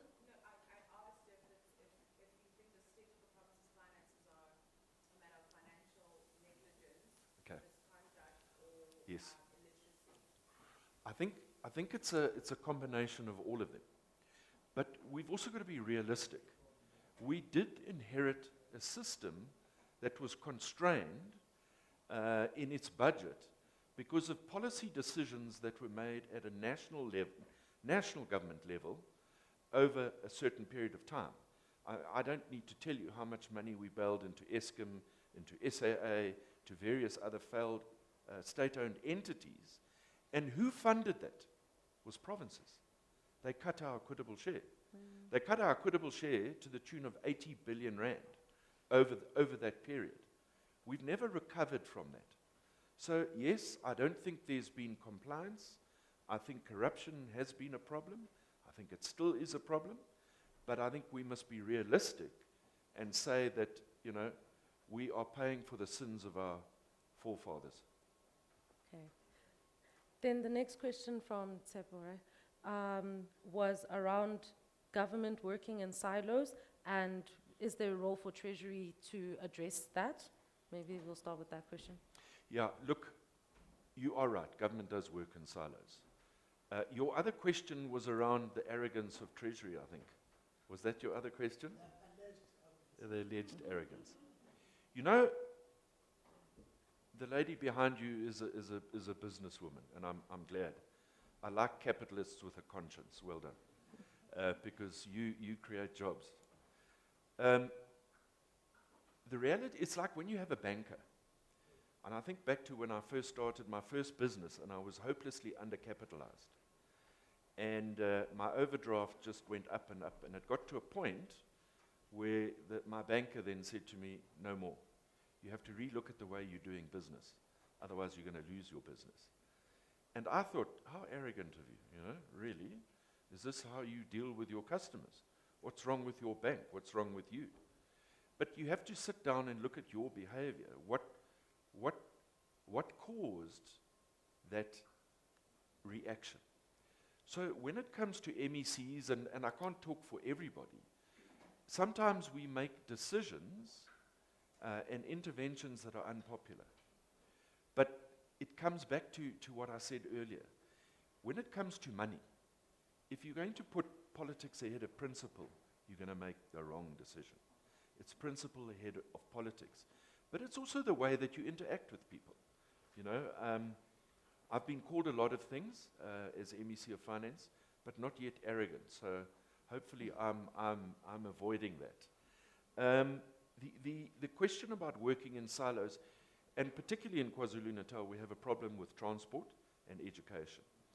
Again, it's something that I'm tasked to do, to sit the two departments together and try and come up with a solution. The solution there, I'm afraid, is quite simple. It must go to the Department of Education. You can't have two departments trying to do the same job. It compounds the problem, and it's a disaster.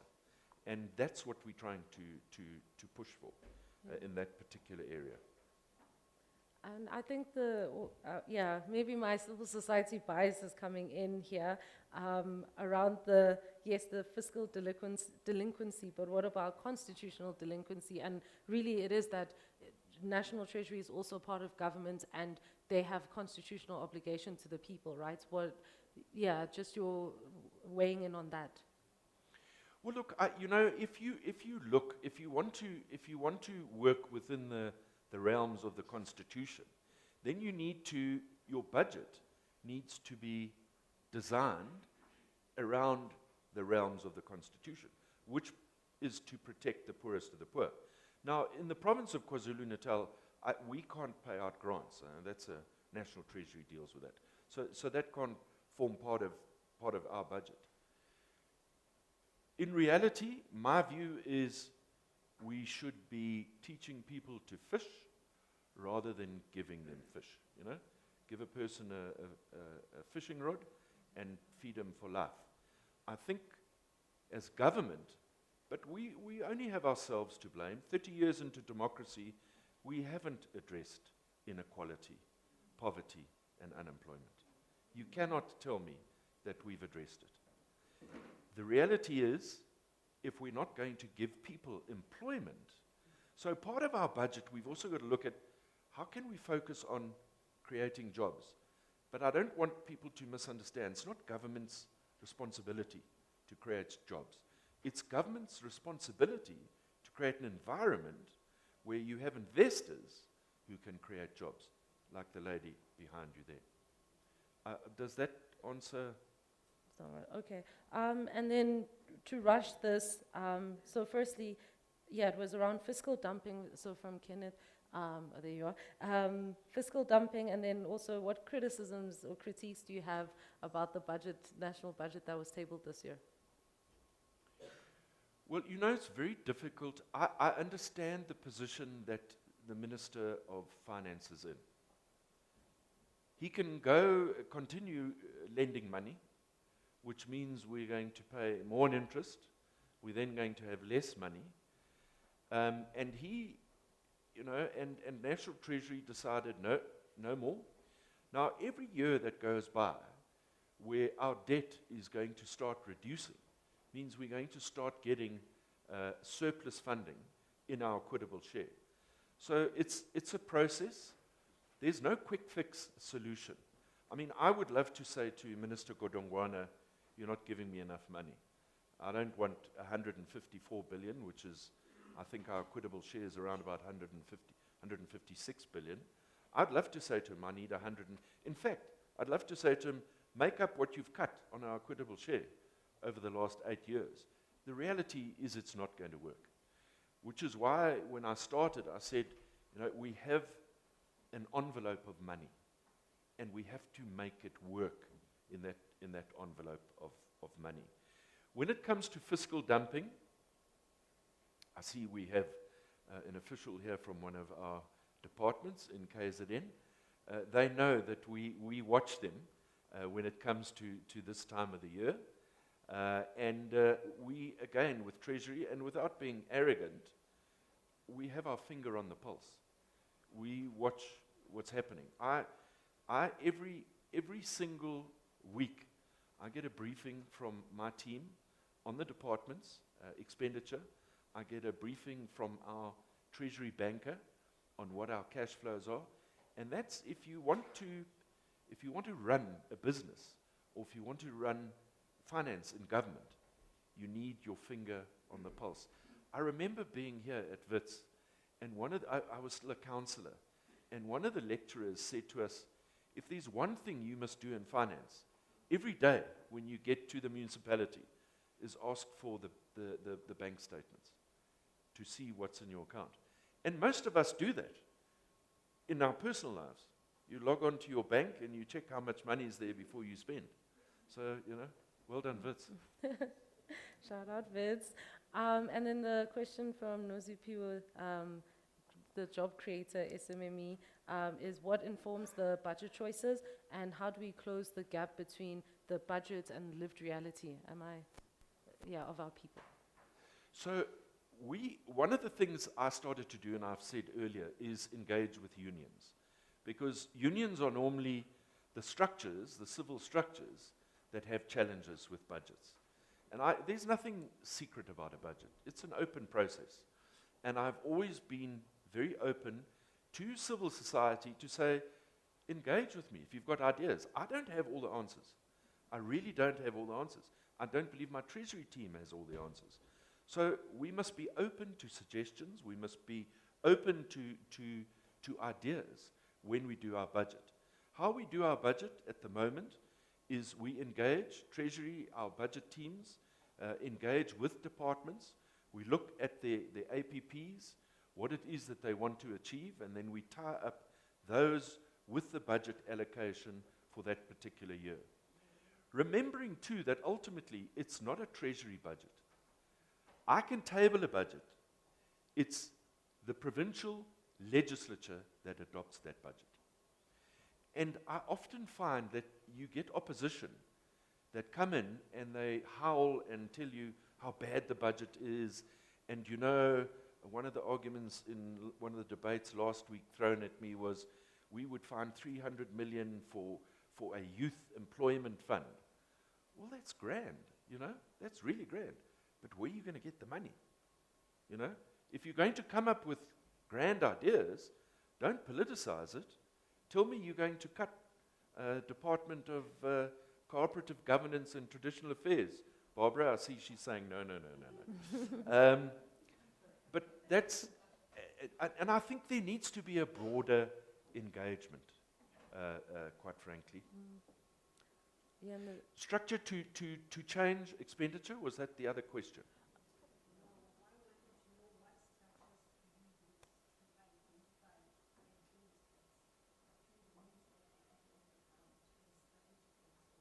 Well, one of the things that we've introduced is exactly the financial recovery plan, which looks at exactly those mechanisms.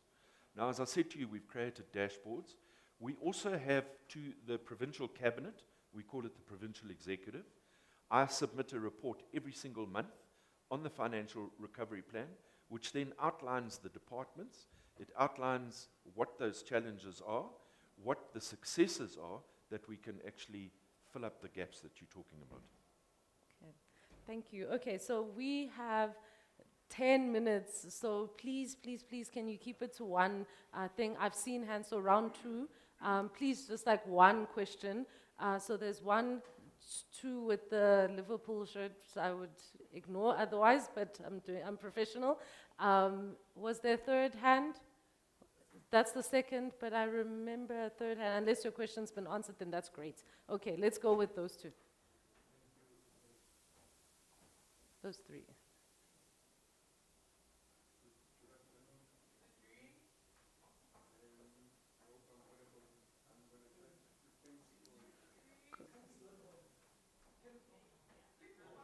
There is it on. Thank you. That's all, okay. Thanks for the opportunity to join in on this important session. Thanks, MEC, and hope this is not the last one that we'll be having. Hopefully, it will be an annual one. I'll try to be brief. Ma'am, I know you're under. I'm Zolile. I come from the South African Human Rights Commission. My questions are around the budget, actually, for the Commission, MEC. It's not every day that you get to ask the MEC a question. So, in your opinion, do you think the Commission's budget is enough, considering the mandate, that the broad mandate that you have to deal with compared to other Chapter 9 institutions? And do you also do you think that maybe has a direct impact as well on where we find ourselves as a commission? We know what's happening in the media, whether are we delivering our objective, and relating to that question, what is your opinion? Do you think we should be relying more on Treasury when it comes to funding? Most of our funding should come from Treasury, like 100%, or maybe we should consider going out and looking for sponsors or funders, maybe also that could assist us. I don't know what's your opinion, maybe to improve our independence and all. Thank you. Thank you. Okay, Liverpool and then number 3. Okay. Okay. Please introduce yourself. I had 2 questions, but you said we must keep it to one. Combine them into one. No, but they're really, really serious. Like all of them, they're really, really serious. I don't know if I can squeeze them. Okay. Oh, mine. Just to introduce myself, my name is Ajun Takadzi. I'm just a citizen. I'm not affiliated with any organization. Okay. So my first question. Let me see. You said like you saved money for the department by getting rid of telecom. So my question is that, like, how do we balance between saving costs? I mean, saving what is it cost or saving money, just to put it in that way, saving money for the department, and the ripple effect that saving money is gonna have, because telecom now, if you cut them, I mean, cutting them from supplying the services of their cell phone, they're gonna say our business is dwindling, and then Jim and Jones here, we're going to retrench them. So how do we balance saving money for the department and then this ripple effect that I'm talking about now? And then my second question is that we are having an infrastructure backlog. Why can't we just implement concessions? Because like they've been doing a really, really good job. Like you can see N4 and N1, but for N1, the stretch is from Silverton to Bella Bella. I never had, whenever traveling on that road, I never seen any pothole on that. Because it's because of the concession that the Sanral had with those companies just to oversee the road. So my question is that can't you say that? Okay, thank you. And then the last question here. Thank you, and good day, everybody. Time. Unhlanhla, I'm in the creative arts. I write and produce. Also, I do stand-up comedy. I teach stand-up comedy. My question is on taxes. What revenue are taxes contributing to local government, whether they pay taxes or not? Another thing I was just trying to suggest is to be aware, everybody. I see everybody in leadership, they call themselves leadership. And when it comes to the people who are supposed to be voters, please be aware that we find it very offensive when you call us poor people, communities and things like that. Please realize, if you could just take this further, we are voters. Don't call us poor people, communities and things like that. I hope to engage with you further later. Thank you. Okay, thank you. Okay, fine. You can squeeze in this. That's the last one. That's all my kindness run up now. Please be very, very quick. Go ahead. Thank you so much, facilitator. MEC, thank you so much for a very informative time this afternoon. MEC, given that much of your work is in KZN, KZN is facing a rising water crisis. Now, the KZN Water Master Plan orders municipalities in particular, water services authorities, to ensure that they reserve at least 8% of their annual budgets for maintenance of infrastructure. But year in and year out, that 8% is not used for maintenance of infrastructure. What becomes the role of the Treasury in ensuring that municipalities, water services authorities are maintaining infrastructure? On the other side of the coin to this dilemma is a rising culture of water or dependence on water tankering systems as a result of infrastructure that is not maintained. Municipalities are spending a lot of money on water tankers because of the problem and the challenges with infrastructure. What becomes the role of the Treasury in intervening in this water crisis? Thank you so much. Thank you. Okay, so round two. And so your name was? Pilili. Okay. Okay, we have 5 minutes. Mpemba. Okay. We see you guys. So the first question from South African Human Rights Commission, Zolile, was around if the Commission is getting enough money, especially their work and also in KZN, and should they be open to other funding streams? Yeah, we're limited with time, so. You know, one thing I've learned in politics, unlike some of the leaders in my party, is I stay in my lane. I don't get into National Treasury's allocation. We unfortunately don't fund the Human Rights Commission. It comes from National Treasury. So I wouldn't even know what your budget is. But you know, I always say that we need to start thinking out of the box as to how we work with money, how we fund different operations. I certainly think you play a critical and vital role in society. You need to continue in that vein. You need to hold governments responsible. A lot of what I've unpacked here, you need to keep driving those issues. Because if we're not going to hold government responsible, we're never going to deal with some of the social issues that we've been highlighting here today. On the issue of, saving, getting rid of Telkom, government has a limited financial resource. And what is government's responsibility? It's to deliver services, effective and affordable services. It's to ensure that our children are educated. It's to ensure that our population is taken care of. It's to ensure that vulnerable communities are taken care of. When it comes to supporting business, that's not a priority. When I took over Treasury, I was horrified, as I said to you earlier when I started, the obscene waste of money. The vehicles that MECs were driving, and the cost of those vehicles. I took over a ministry where the A6 had been written off, but there was a follow car. Now, I always thought a follow car is there in case you get lost. Well, it's not, it's just backup security. I drive the follow car. It's a white Golf. That's what I drive around in. And it sends a message.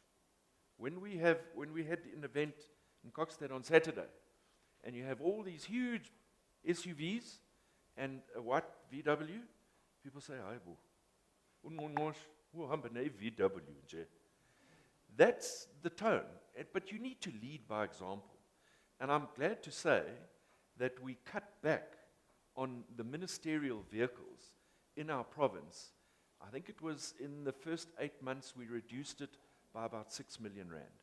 Well, you might say, well, now you're going to affect BMW and Mercedes. BMW and Mercedes are not my worry. It's our children and our citizens. That is my.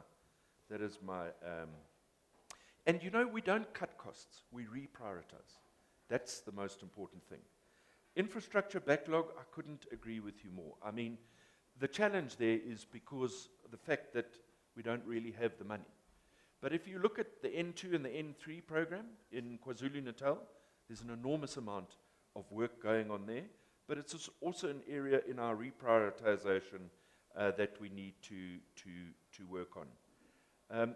KwaZulu-Natal's revenue, I can't charge tax, I'm afraid, but what I can do is I can license liquor stores, I can tax gaming and betting, and you pay the province for your vehicle licenses. Those are the areas. But we've got ways that we're going to enhance that. One of those ways, because I know we're short of time, is liquor licenses. In the past, it was a standard rate for a liquor license. Now that's wrong. You can't be charging a huge corporate bottle store the same as SIPO's bottle store in Edendale and Pietermaritzburg. It doesn't make sense. So how do you change that? Quite simply, we must tax them on volume, on their sales. So that is something that's a way that we can generate extra revenue. There's another thing, online gambling. It's not taxed at all. Not taxed at all. But here's the problem that I have. The national gaming and betting legislation needs to change in order for me to tax people in the province. The water crisis, it is a challenge. Our problem in Treasury is, and if you look at the Metro, it's not my responsibility. It's what we call a non-delegated municipality. So Umzinduzi and eThekwini are non-delegated, means they fall under Treasury, National Treasury, not under me. Where municipalities do fall under me, uThukela is one of them. You would see that I've been very harsh on uThukela, which again causes some political instability, because it's one party that runs that particular municipality versus my office that I hold. But, there should be no favors, and there should be no fear when it comes to holding municipalities responsible. When it's the actual infrastructure, and the infrastructure spend, that falls under cooperative governance and traditional affairs. If there's expenditure that is non-compliant to the MFMA, I can get involved. Water tankers, I can leave you with this. Water tankers are the new form of corruption in our country in delivering water. Okay, thank you so much for that, MEC, and for keeping to time. And thank you everyone for your brilliant questions. I'm sure MEC is like very open kind of person, so I'm sure you can steal him as he goes or whatever and ask any questions we couldn't cover. So yeah, I will also just say we've acknowledged your point, Comrade Nhlanhla, on calling people voters and not using words that are demeaning. Thank you for that addition. But yeah, I think we can wrap this up. Thank you so much for your time, ABC. I'm feeling very honored. I hope someone took a picture of me here. But yeah, thank you so much for this opportunity. And yeah, and thank you everyone for being so engaged. Thank you very much. Thank you. Thank you. Thank you.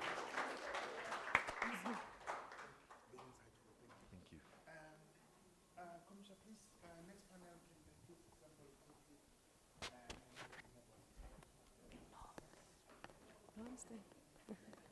No, thank you, thank you. That was really, really great.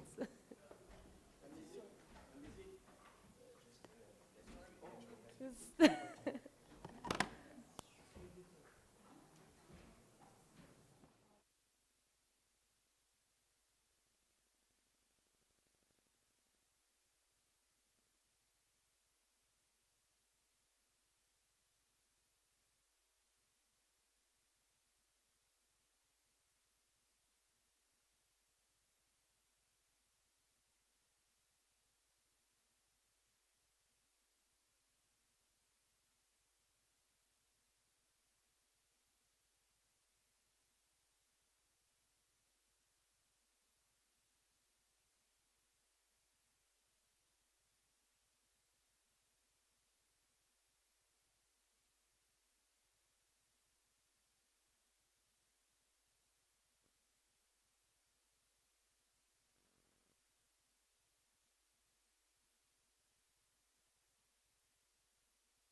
2K.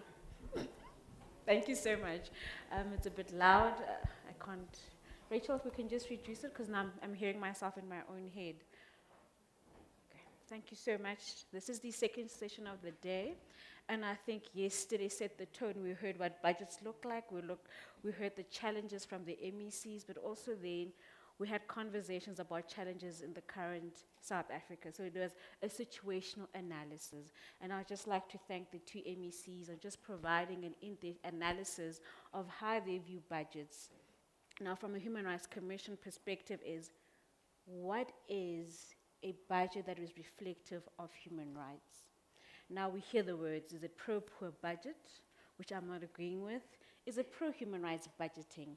We heard the accountants set the tone, and I think this then comes up what, once we have a definition of what this budget is, whether it's a human rights budget, and then we can start having conversations on the type of monitoring tools that are needed, the role of Chapter 9 institutions, the role of other constitutional bodies, but also then how do we then move forward from today? And I think my office has always, when we write to MECs and ask them, can you give us evidence on what you're doing in terms of the integrated IDPs, yes, oh gosh, IDP processes. We always don't get the right responses. Often everyone says, I'm doing the right thing, because we don't have a collective understanding and definition around this type of budget that we seek to achieve in terms of constitutional democracy. So on my panel, I have experts.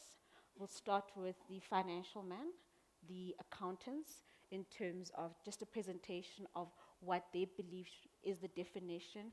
And perhaps once this panel has concluded, we can have a clear definition of what this type of budget is. And I think we need to move away from calling it a pro-poor budget, because it takes away from the dignity of the people that need to then form part of this conversation. So I'll start with you, Nicholas, and then we'll move from there. Thank you so much. Thank you again for being able to participate in this panel. Thank you, MEC of Finance, for your inspiring words. It's like a breath of fresh air. Usually I'm very antagonistic towards any government official, but I was looking for holes in your argument and I couldn't find any. And hence I couldn't answer a question. So yeah, congratulations. I've learned so much myself through yesterday and today. And I'm trying to formulate what it would mean to say pro-poor or human rights-based budget. So I have obviously to start in '94 with the changes that we went through and the new South Africa we established, the amazing constitution that is still very new and fresh, and from there our legislation that specifies how and what we want to be as a nation.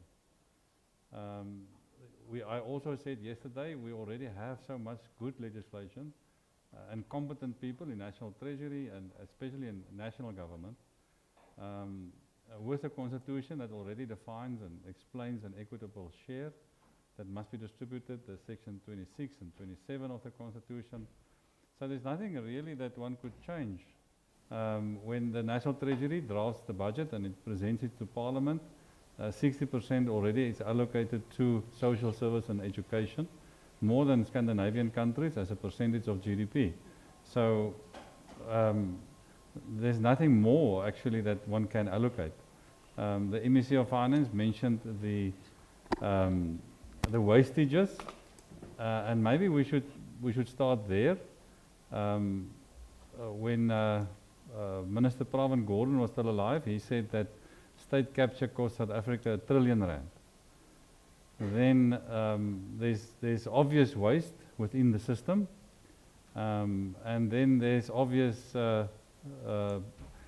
incorrect appointments within various government levels. We work closely with the National School of Government and the professionalization of the public sector, and I was quite surprised and despondent and fell into a deep depression when I read that policy paper and the finding by government itself. After 30 years, the reason, according to government itself, that policy paper, and we must acknowledge obviously national government and cabinet authorizing the professionalization, there was a decision made and issued, and then actually this very honest declaration. A bit Trumpian, I suppose, because yeah, he causes the mistakes and the flaws within the US, and then, I don't know, then lies about it. But anyway, so let's not go that side. The point being that it's in the policy document that when the people were appointed to work within government, there wasn't basic HR processes weren't followed.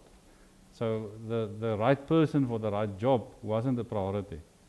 And I found that extremely strange and awkward that such a basic thing wasn't done. And now you sit with a lot of people in the wrong job. I've heard about upskilling, but we've all heard that now for the last 30 years. All right, so in conclusion, on the how do we make a human rights budget? I think South Africa is a leading nation when it comes to human rights. We're very progressive in our thought. We're one of the few countries that's still a democracy in Africa. That's another very surprising statistics. Most of the 52 countries in Africa are autocracies. I think it's only us and Botswana and Namibia, and there's one or two other countries. So it's important for South Africa to succeed. Most of the world are governed by autocracies. If our democracy fails, then people will lose confidence in democracy and will choose autocracies. There was just a survey done now by the HRSC, I think, yeah, the Research Council of South Africa, that only 36% of South Africans still believe in a democracy. So we were founded as a democracy in 1994, and we all supported it, but because of government inefficiency and because of government waste and because of lack of service delivery, there's a reaction against democracy. Because a poor person or a person that has limited means would choose any government system that can alleviate their situation. So if we truly believe in democracy and human rights, we should implement our own legislation and projects. Otherwise, we might lose our democracy, which creates a whole new conversation. There's many political parties in parliament obviously arguing against democracy, following different rules and different ideas about things, and there's causes for that. So let me get back to the previous example. If we didn't lose R1 trillion from state capture over the last 10 years, then I suspect we would not have had poverty. If we didn't have the Eskom crisis, we would not have had poverty.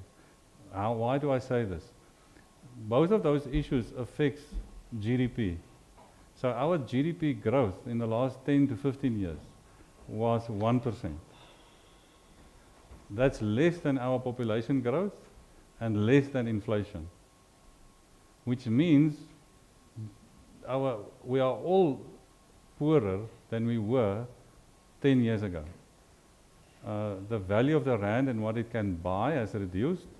Cost of living has increased, and we haven't kept pace. So we shouldn't forget, from an accounting finance perspective, if your GDP doesn't grow, you're not going anywhere. You'll create more poor people, more destitute, just by that GDP number. So what do we need as a GDP number? We need 5% of GDP.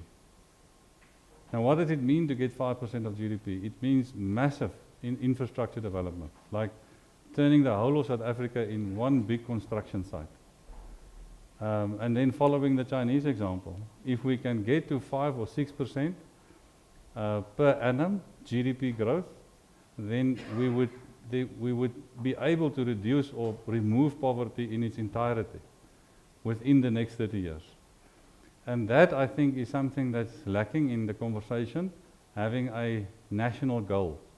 So why can't we, and this is a question for the MEC that I would want to ask, why can't we have a national or provincial goal that says South Africa wants to be a developed country by 2050. And then from that target, because at the moment our target is a bit abstract and fluid. It says we want to reduce poverty. But that's not really a goal. That means you'll constantly be involved with reducing poverty. That's what you do. You don't address the problem or the core cause. You're busy taking care of destitute people. So that by no means can be a permanent exercise. It should always be temporary, because that's not the goal. The goal is to be a developed country. Developed means our GDP per capita would be $20,000 per person. At the moment it's 6. That means we'll have 1 or 2 or 3% poverty percentage. So the Human Rights Commission might want to then focus on what is preventing South Africa from becoming a developed nation, because that's the easiest way to reduce poverty to close to 0. I hope I've addressed the question. Thank you, Commissioner. Thank you so much, Nicholas, for that analysis from the accounting point, from an accountant's view. And I'm going to now bring in people who are in the human rights space in terms of how they want these budgets to look like from the human rights defender's perspective. And we'll start with Nonhlanhla. If you can come in, I'm going to come a bit closer to my panel, because I thought there was an additional member and I moved. Nonhlanhla, in terms of your perspective, how do we then have conversations that result in a human rights-based budgeting process? Thank you, Commissioner, and good afternoon, everyone. I prepared a presentation, but I'll try skim over it. And it's basically based on a report that we're working on, where we're looking at services as capabilities, essentially centering human development and looking at what services can do, instead of just being a physical asset, but what else can they do to unlock potential and access to livelihood opportunities. So we looked at the housing ecosystem and leaned more into human settlements and sustainable human settlements development, rather than housing as a standalone item, because essentially that's what most of our voters, beneficiaries of the RDP program, rely on to operate their home-based enterprises and try to escape poverty. So the key findings from that report, which, a disclaimer, is still a working report, but we did try to prioritize women and perspectives of women business owners who run their businesses from homes. And we noted that electricity disruptions such as load reduction or non-operational electricity boxes undermine small businesses. And again, on the counter, water outages also force business closures and disrupt hygiene-dependent work, such as producing food. Say you have a kota business. If you don't have water, it becomes very difficult to continue operating, and it disrupts the food economy, essentially. And then again, one might say people could use a gas stove, people could buy water and fill 20-liter buckets. Yes, but that's expensive and essentially unsustainable. So our findings showed that women and the elderly bear the brunt of poor service delivery.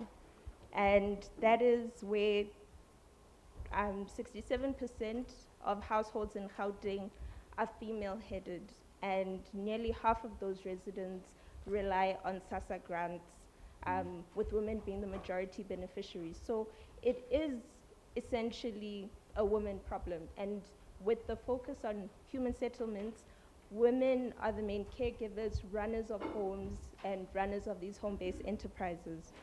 And with services being central to women-led businesses, it is something that budgeting should be cognizant of, and I'll expand on that later.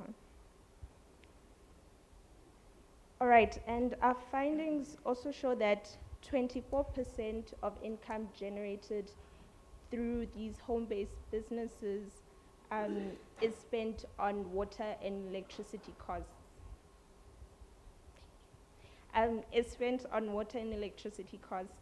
So that is a significant proportion of what people make, with the maximum being around 5,000 Rand a month. If your maximum income is 5,000 Rand a month on a broad range, and 24% of that is spent on water and electricity services that are inconsistent, that are unaffordable, it becomes problematic to sustaining your small business. And then just to branch into the types of businesses we looked at women selling goods on the side of the road. And they too, despite operating outside of their yard or earth, it is something that utilizes these services such as water and electricity. One would store water in a 2-liter bottle to wash fruit every now and then when they receive customers. And then what we also saw was that next, we also recognized that there are women also selling or cooking on the side of the road. And that is also something that we saw as pertinent in considering. And again, it made us rethink what services mean. If you're somewhat off-grid but operating your business, are there linkages between trying to remain within the system when the system lets you down? How do people recover from that and try to continue operating their businesses in a way that makes business and home care sense? Next, that leads to our consideration of the care economy, which recognizes that women not only operate these businesses from home, but home is a bigger ecosystem which has childcare included, home care, and different types of responsibilities that they are often unpaid and women do based on gender roles within operating the home. So I think that highlights why it's important for women to be supported or to not be let down on essential services that they're paying for.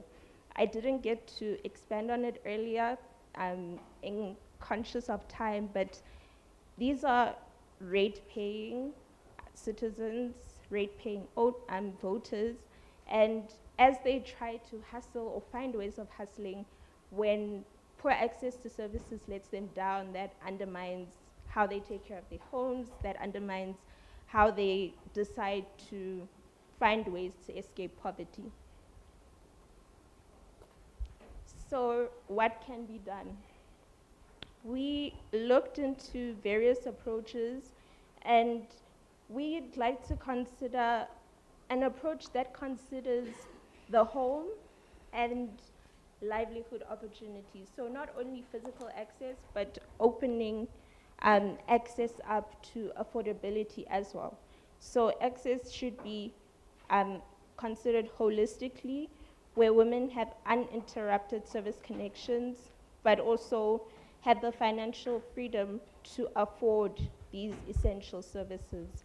And adopting a human right-based approach recognizes both these domestic and livelihood needs that I just highlighted. Again, one calls it the domestic plus, which is not considering services as the bulk infrastructure or that one line budget item, but thinking about services as something that is living, something that translates into other opportunities.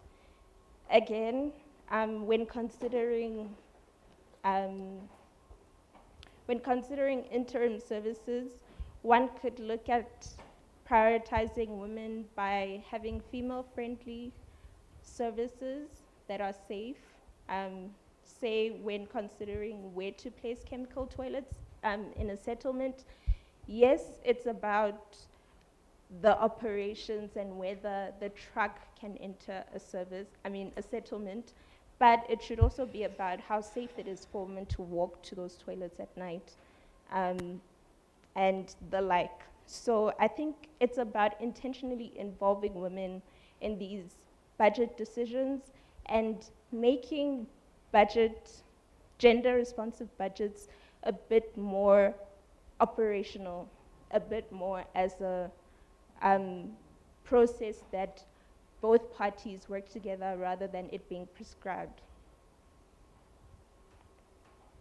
And one of our reports that I shared earlier, physical copies, others are on their way, alludes to improving the allocation of free basic services. And in that report, we look at free basic services as the current system being a false economy. So yes, we'll draft new budgets, priding ourselves on how well the system is doing. We're providing more budget allocations, more of our revenue to this, but in essence, it's not real. It's not real, as you've seen in the pictures.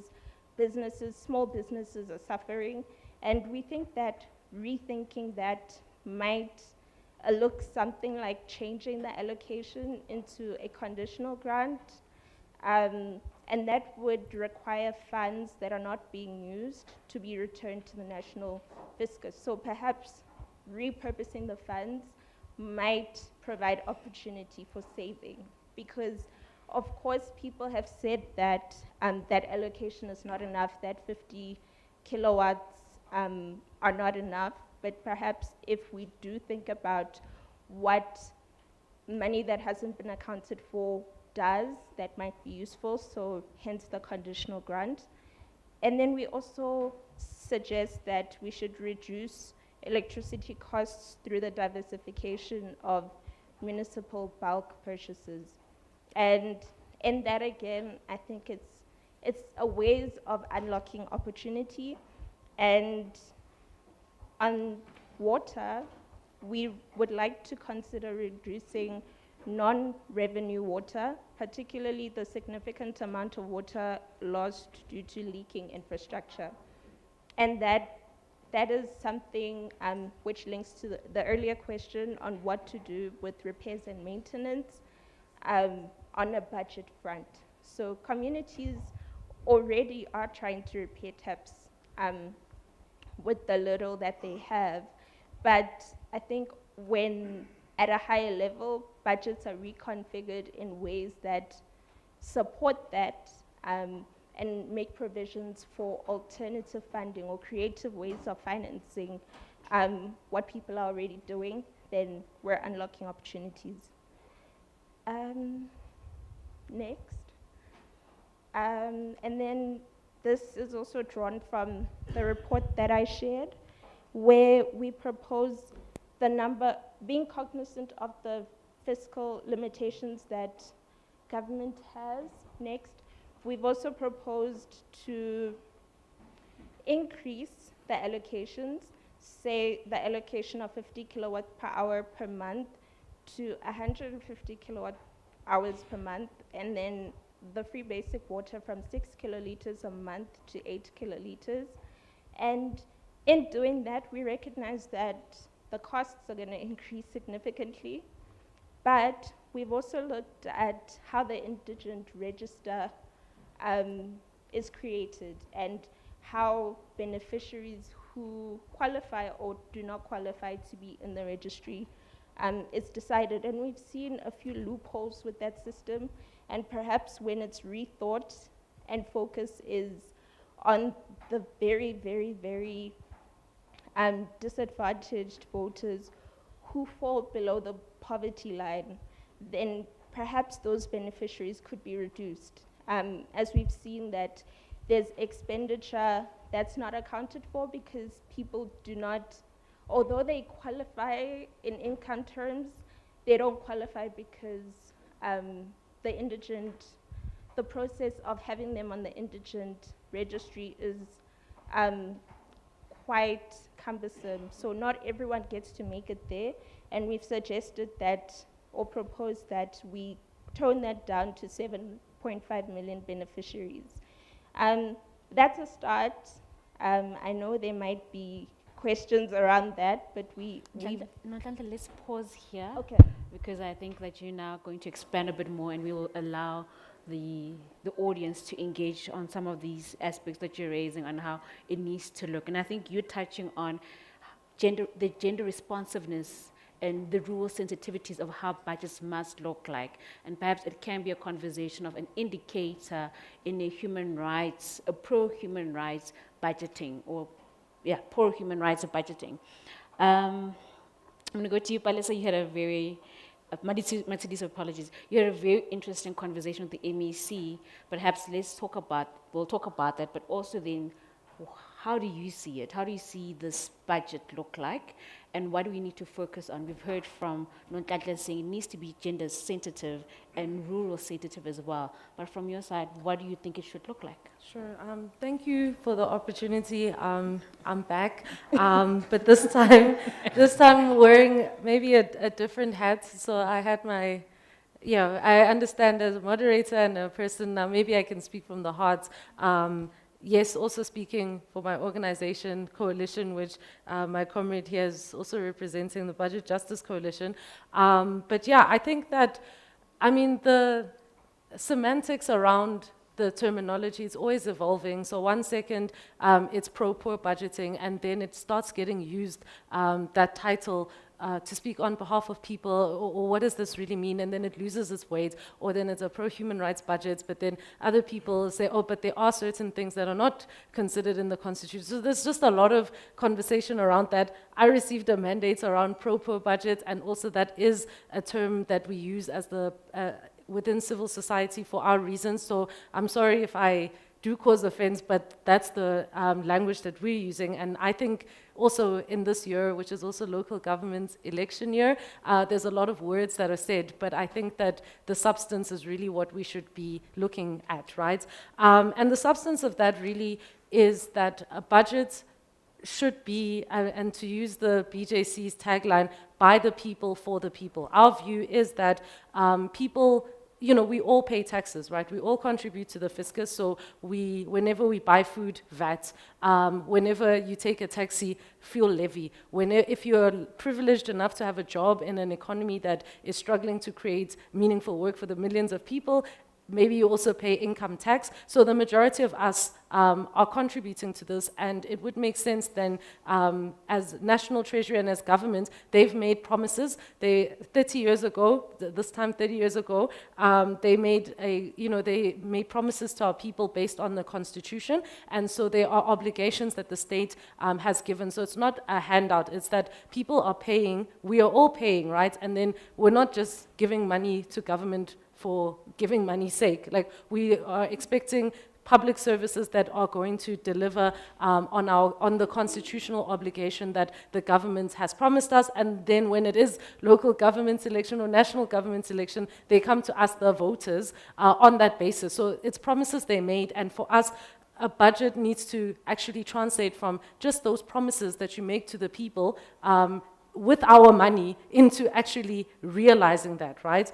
So that's, I think, the fundamental principle. And I think in order for it to be by the people, for the people need to weigh in. And I think that what I've seen in my long career as a budget analyst is that people are, like, when it comes to the budget speech, I don't know how checked in people actually are. We want to see cigarettes, are they going to go up?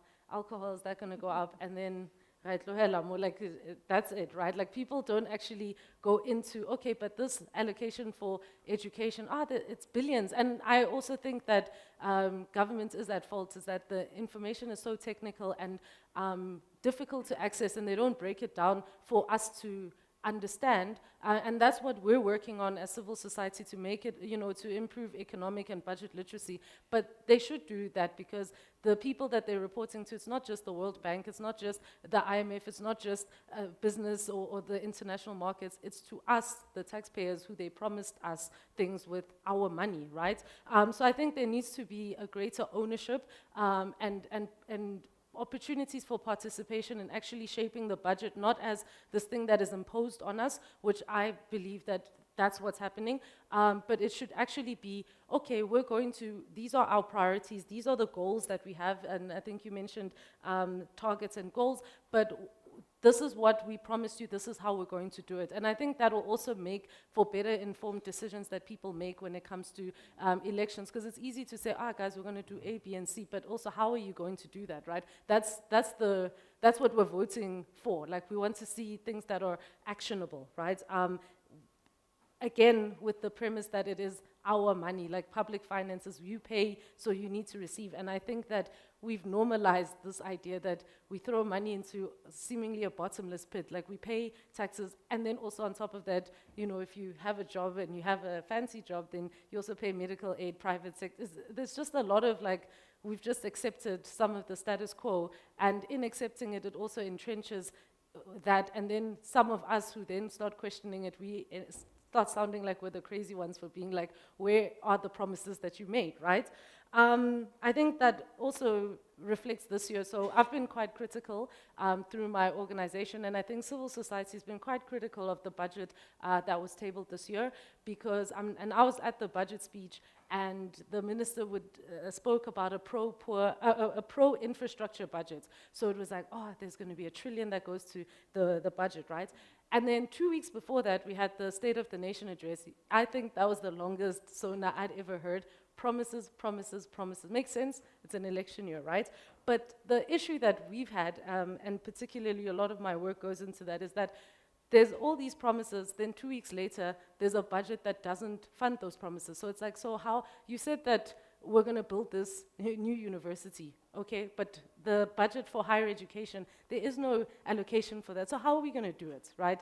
And that, how are we going to do it, that question often doesn't get answered. And I think then it entrenches this status quo of poverty, inequality, and unemployment, because we're not using the tools that we have, which is our tax money, to actually translate into a better life. I think that, it was interesting to have the conversation before with the MEC, because I was genuinely curious about where are we going wrong? Because National Treasury will say provincial departments are not spending their money. Provincial departments will say Treasury is not giving us money. The way I see it, first of all, I mean, they can have their squabble and their political football, but at the end of the day, it's the ordinary person who doesn't have a clinic or who is risking their lives getting in education, who suffer while they decide they decide who's responsible for what, whose fault is it, right? So we're not actually solving that problem. And I think a budget that works for everyone in this country would be one that actually addresses that, and also one that doesn't see itself as a victim of our circumstances, but actually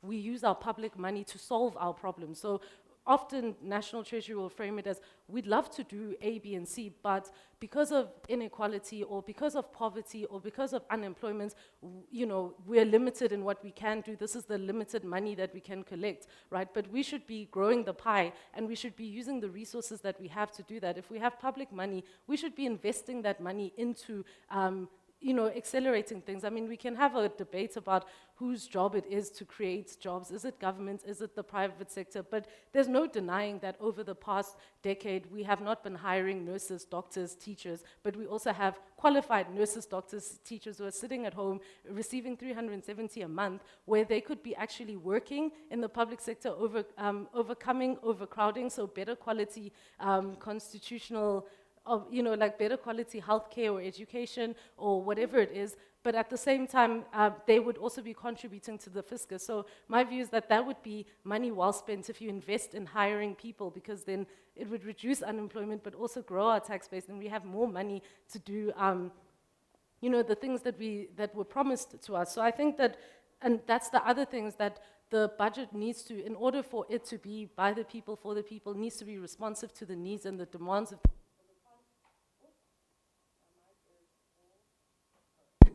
Is it on? Can you, okay, sorry, thanks to the mic. And I'm wrapping up. I think maybe that's my cue to stop rambling. I can go on for days when it comes to a budget that works for all.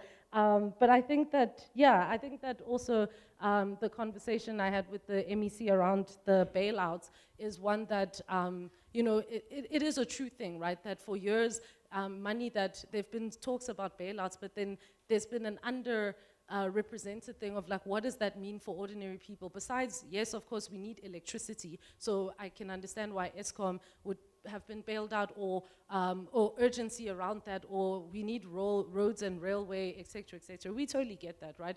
But who's paying the cost of that? And especially when that money is not actually used for what it's supposed to, it's the ordinary people, it's literally our money that's not being used for what was promised. And so, unfortunately, I'm of the view that it's not a thing of the past, because, and as I wrap up, that the conversations that, that I've had with Treasury, with the finance ministers, that the budget to build more schools and to build more clinics has been cut for this year. So we shouldn't really be expecting provincial departments to build more infrastructure in terms of that. And that's why I question, do we really have a pro-infrastructure budget? But then also that money had been reallocated towards PRASA and towards the road agencies.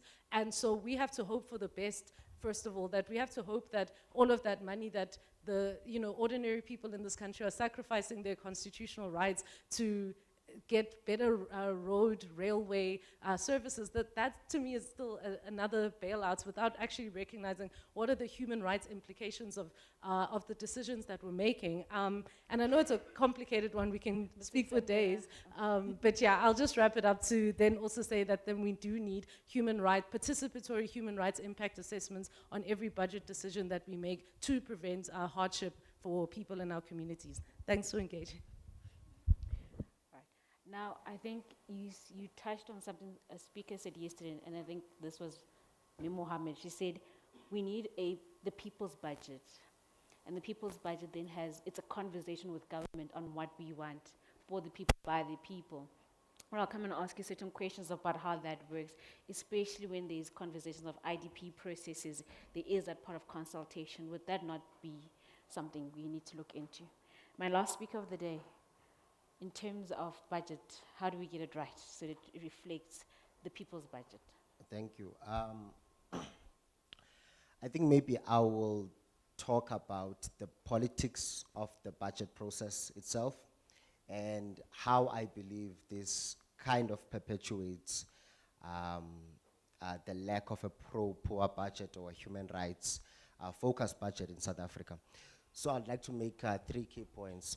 I think the starting point is the dominance of the National Treasury over the budget process. So over the last 30 years, it had basically been a formality that whatever budget the National Treasury puts forward will be accepted by members of parliament without any real scrutiny of whether this actually fulfills the government's constitutional obligations.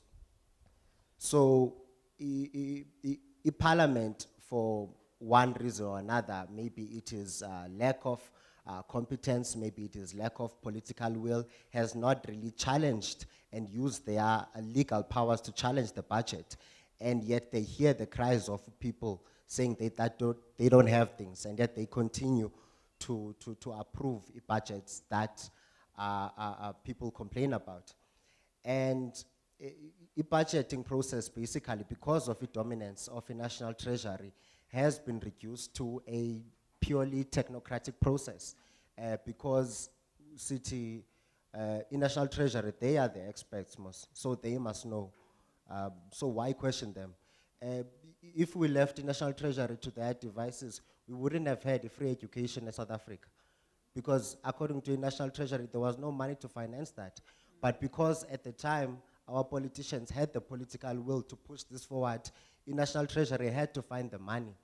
So that's the first part, I believe, perpetuates the lack of a pro-poor budget. It's National Treasury's dominance over the budget process. And if really a budget is to be reflective of the will of the people, most of South Africa is in poverty.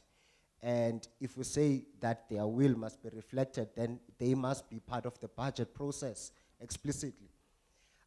The second point I want to make is around the consensus of fiscal constraint.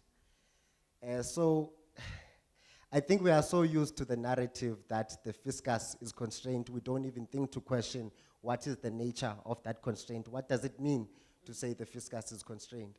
So even America with the reserve currency of the world, it can't spend all of the money that it wants every year. So we need to question. So if we say as South Africa, we need 4 trillion, a fiscal package of 4 trillion per year, and we can only, there's a difference between a fiscal constraint of being able to spend 3 trillion and being able to spend 1 trillion. So we need to understand what is the nature of that fiscal constraint. And from where we are sitting, I think there has been a little bit of an exaggeration of the fiscal constraint. There was a gentleman, I think during the previous session, who mentioned that South Africa, we have this fiscal envelope. Precisely, it's an envelope. That means it can be expanded. And there are ways to expand it. So, for example, we can get to issue of a tax. We can ask the question, is SARS collecting all of the money that it should be collecting? Clearly, the answer is no. Multiple studies have came out looking at what is called the tax gap. So that's the difference between what SARS actually collects and what it should be collecting. So that is still large. And part of the reason why it is so large is because we have large businesses, particularly in the mining sector, that shift profits away so that they are taxed in low tax havens. And so South Africa is not able to receive that money. So we still have that. And then there's the issue of taxation. Is it possible for a national treasury or a parliament to make tax more progressive? Now, we don't even need to get into, let's say, charging higher rates for higher income people. We can simply ask the question, should it be giving tax breaks to people that are of high income? So let's just give an example of a medical aid tax credit. We know people that pay medical aid, they receive a tax credit which lowers their tax liability. So let's suppose there's an accountant that earns, okay, another occupation. He's a lawyer. He's a lawyer. So, no, let's suppose there's an accountant that earns 50,000 rand per month. That accountant is given a tax credit when they pay for a medical aid. Now let's think of the counterfactual. Suppose that there was no tax break for that medical aid tax credit. Would they not pay medical aid? They would. They absolutely would. So why is the state losing out on that money? And then let's think about distribution. What is the effect of losing out that money when you could have used those billions of rands to build a clinic rather than supporting a private healthcare system? And then we can go also to the issue of debt, because that's also part of what we say is constraint on the fiscus. So for a debt, structurally, we know credit ratings agencies have been biased against African countries. So for the same economic fundamentals, a counterpart to South Africa that is in the global north will receive a more positive credit rating. And that is why, for example, the African Union is pushing for an African credit rating agency. You can even think about South Africa, for example. In South Africa, debt is a direct charge against the National Revenue Fund. What that means is that Parliament can even refuse to not pay back debt. It's not their choice, it's a direct charge. It gets taken first. So do we believe that the credit ratings that South Africa gets, are they reflective of how much debt repayment is prioritized in our legal framework? I don't think that's the case. And then also to debt, South Africa obviously is an has open capital markets. And obviously there's good reasons to do that. People that save, investors, the financial sector basically benefits and wants to be able to move capital in and out of the country. And that's obviously beneficial to the sector. But what you lose by doing that, by having it completely open in that manner, is rand volatility, which then affects your debt repayment costs. Now, the conclusion from that is not that now you must close your capital markets. It's that there has to be a way in which the state protects the rand's volatility from short-term speculative flows. There has to be a way. And then, yeah, just to the last point, I also believe there's been a consensus within the dominant political entities, the GNU, the National Treasury, the Presidency, on the provision of public goods. And the consensus is basically that the public goods must be shifted from the state to the private sector. So public goods such as the electricity, water, and other kinds of infrastructure, there's that consensus. And yet, when you think about it, while e-government has the constitutional obligation, the policy obligation to be able to provide this, the private sector does not. So you are basically handing over these key basic services and goods to an area of the economy that is basically unaccountable.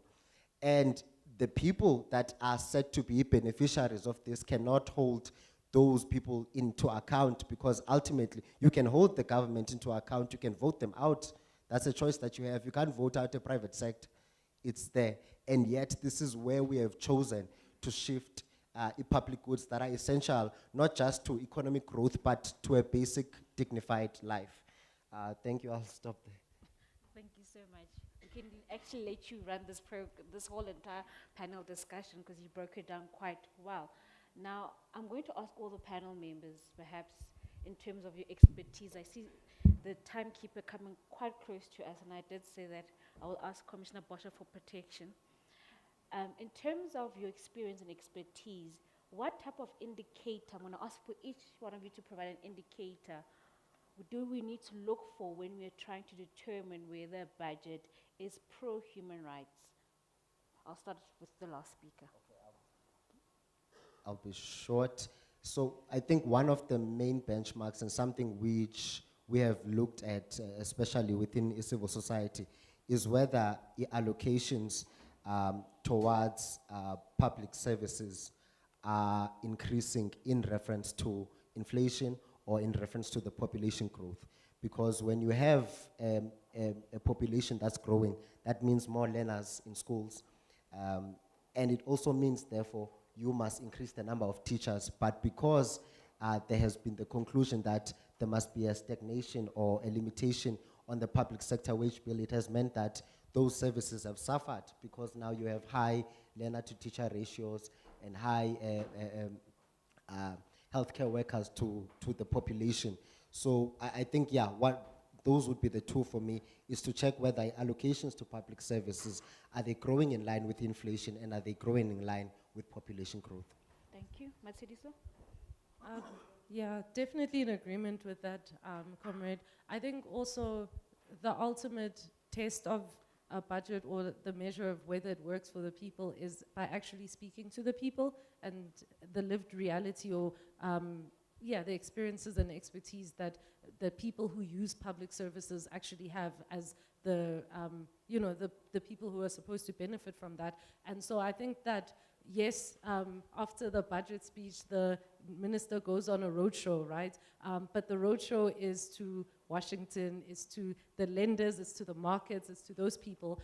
But I think that a good measure would be coming back to the people. Is like, we've tabled this budget. What do we as ordinary people think? Like, does this address our needs? And I think that there should be an exercise that we do as people, that we should have budget expectations of saying that these are the problems that we face in our country. This is how much, is our pie being allocated to address those problems? And then also the human rights impact assessments, that every budget decision that is made, there should be an indication of okay, this is what's going to happen, this is the impact that it's going to have on the human right, and if it's a budget cut, for instance, it's going to reduce the number of, like doctors or nurses in the public system, what are we going to do to protect the rights to quality healthcare services for all in that line? I think that we need to be holding government to that in order for a budget to actually be a people's budget.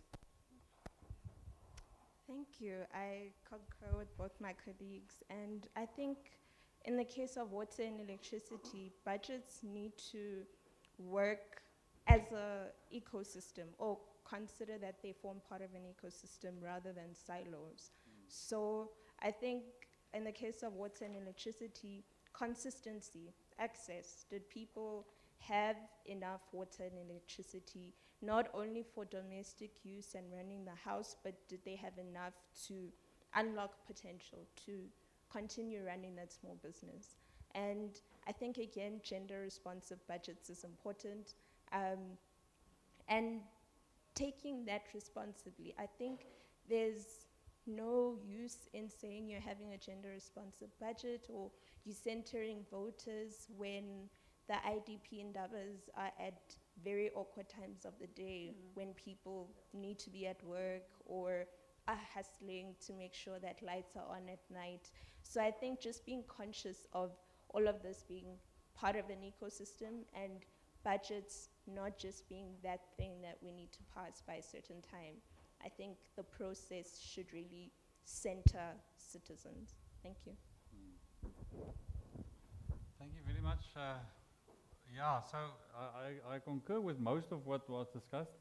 The question is, what is the best way to alleviate poverty and reduce it? And then you have to find that solution that is most efficient and effective in doing it. And therefore, I suppose we should be agnostic. Is it the state or is it the private sector?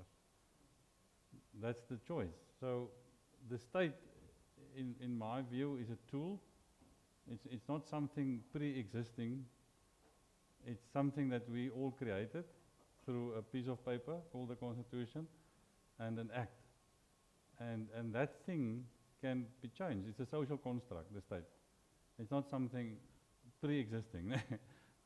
That sounds funny, but when I speak with students, they all think that this thing called the state is an entity, is a thing. It's not a thing, it's a social construct, but in any event. And so the thing must bend to our will. No, that is what we must do and what we're discussing. But, so we need to find the best efficient way. I suppose competition is a good thing to do, to test. Maybe some municipalities should be privatized and others not. Maybe state-run municipalities would be more efficient in a human rights way, right? But maybe not. Maybe another one is better, and that is what China did.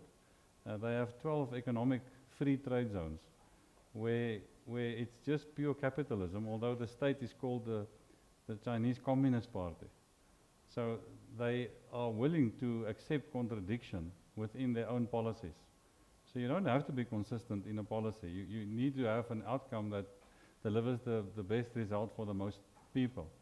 Now, saying that, I'm going to, thank you so much, I'm going to pause. Yeah, true, yeah. So the one figure is GDP per capita. So we should say that no legislation should be passed or no budget should be passed unless government can show that this will increase GDP per capita. Whatever mechanism they use to show that. Okay, thank you. I'm going to, perhaps my first question was going to be around, and I'm going to open it up now to questions. We have very limited time. I had several other questions in terms of the process, in terms of national treasury versus local government. In local government, we have the IDP process, which then sort of, if it was working properly, allows the public and the end users of municipal services to be part of that process. We know that it does not work well, and that's why there are these gaps. Should we then perhaps model that in terms of national treasury? That's the one question. I'm going to ask someone to help me with questions. Are there questions in the room in terms of, I see 1, 2, given if we can just assist, thank you so much. I saw, I think 2 hands, yeah, 3, 4.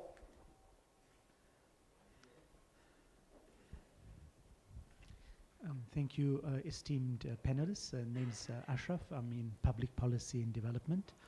My question refers to the move towards deregulation, especially of public goods and utilities. So the model of administered pricing regulation is now kind of diluted. So the big gap in research is on the quality or effectiveness of our regulators. And I think that gap has not been sufficiently probed. We look at the ESCOM NERSA debacle that showed quite clearly there's a major opaque regulatory modeling that is out of the public domain. That is 87 billion that's now moved towards consumers, which is leading to the collapse of municipalities. In fact, Salga itself has decried this situation of metros that are collapsing. And then the same thing with the Competition Commission, the inquiries on food costs and data costs. You know, what is the quality of these regulatory? There's no follow-up. And then again, we come back to the challenges of pro-poor budgeting. And I think would venture to say water is now moving towards that with the water regulators and then the National Transmission Management Company, which is going towards market-based. So it's going to deepen all these crises that you talk about. So I would request that we look into regulatory impacts or assessment of our regulators, because they're getting away. And we're moving now towards a regulatory state, not a public state. So maybe more work is needed in this area.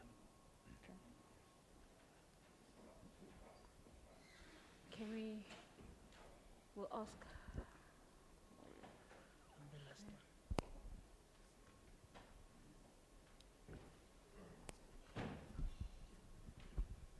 Thank you, Commissioner Madlingozi, for that. My name is Brian Mazibugo.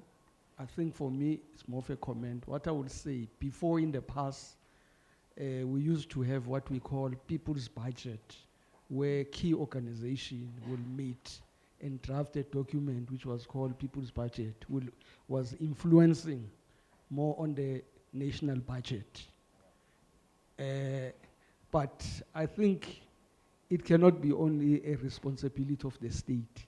It needs everybody dealing with poverty. It will need private sector, the state, and the civil society.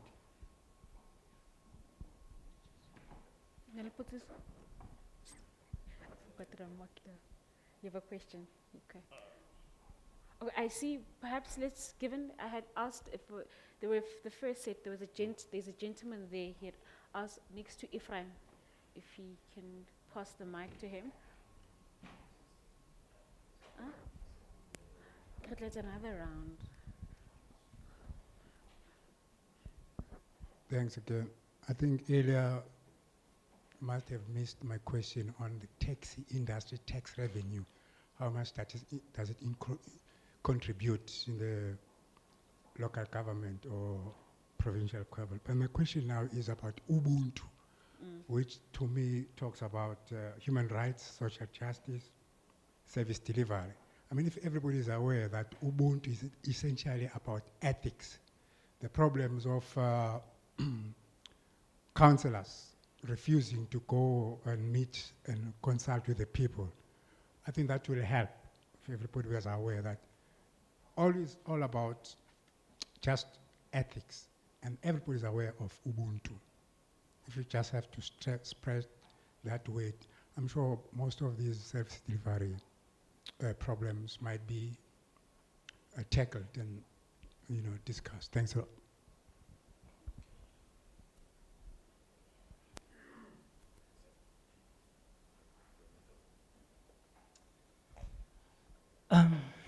No, thanks for the opportunity. It's more like a comment, really, based on some lived experiences. I think colleagues, with much appreciation of the inputs from the panelists, which are quite convincing. There may be 3 areas that I wanna just circle on. One of those areas is an introduction of a conditional grant to deal with the issue of water and electricity targeting. I think if I got the presenter well, is that gives us an opportunity to give back the money if those municipalities are not going to use it in the right kind of way. I do see it, which is a comment, you know, as an issue of dealing with the symptom of a bigger problem within local government, because that wouldn't really address the issue that you want to be dealing with. The reality, colleagues, is that it's a pity MEC has left the room. There is about 5 municipalities in KZN that we're dealing with just now that have used the conditional grant money for disasters, for anything but disasters. They've paid salaries, they have spent it unwisely, and they cannot account for it. So that is the conditional grant money. So that just tells us that even conditional grants are not a safeguard for the kind of issues that we have. So the Commission does need to assist us in terms of how then do we start to deal with issues of a failed or a failing government across the 3 spheres. I think yesterday we reflected on the role of each of the spheres in the collapse of the systems in local government. So that's one. I think we might be a little unfair on some of our observations around what is happening in the 2026 budget. I want to contextualize the reduction So in perhaps because of time constraints, is there a question? Because you've It's made comments. Okay. Can I then ask, perhaps we allow those with questions to ask, and then during the break we'll have those comments and discussions, then we'll bring them back when we're doing a way forward. Thank you so much. I know that the first hand for the second set of questions was Commissioner Madlingo's hands was up. No, Kenneth, I know you're going to advise us on time. This is the last round, and then I'll ask the panels to answer. At the core of your critique is this idea that the budget and budgeting does not contribute towards dismantling inequality, poverty, and access to basic services. That is really your concern. And you're proposing a pro-human rights budgeting or budget as a solution to this. Now, my crisp question is the following. The human rights framework, can it dismantle inequality? Can it dismantle what you call a neoliberal paradigm? Or is human rights actually complicit with neoliberalism? Thank you. From the Human Rights Commissioner, thank you. Second,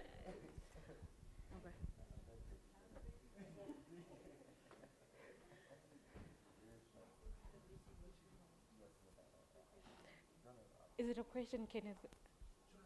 Yes, please. Thank you, Kulusmus Kenneth Siteb. 2 questions, one for Nontlantla. Are you proposing that a gender-focused service delivery, are you assuming that then it also caters for the elderly, for the disabled, for men? I'm not saying it doesn't. I just want to make sure that those assumptions are covered. And then Nicholas, in so many ways, he's saying, and I agree with him, that there is enough in the fiscus for us to take, to feed, to take to school, to take to cure. However, I know people like you will then say, but this take approach, who's going to put back? Can you answer that? Who's going to put? I agree with him. Kenneth, before you go, are you giving us time? Because you're asking a question Okay, 3 minutes from my question.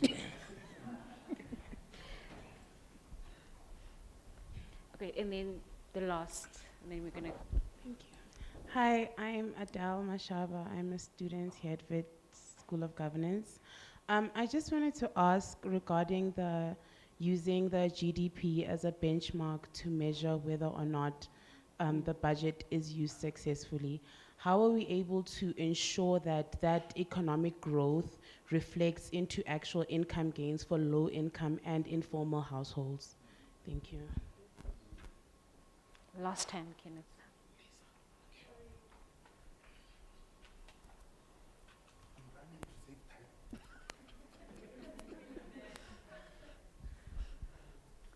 Thank you for running, Kenneth. Sorry to make you run.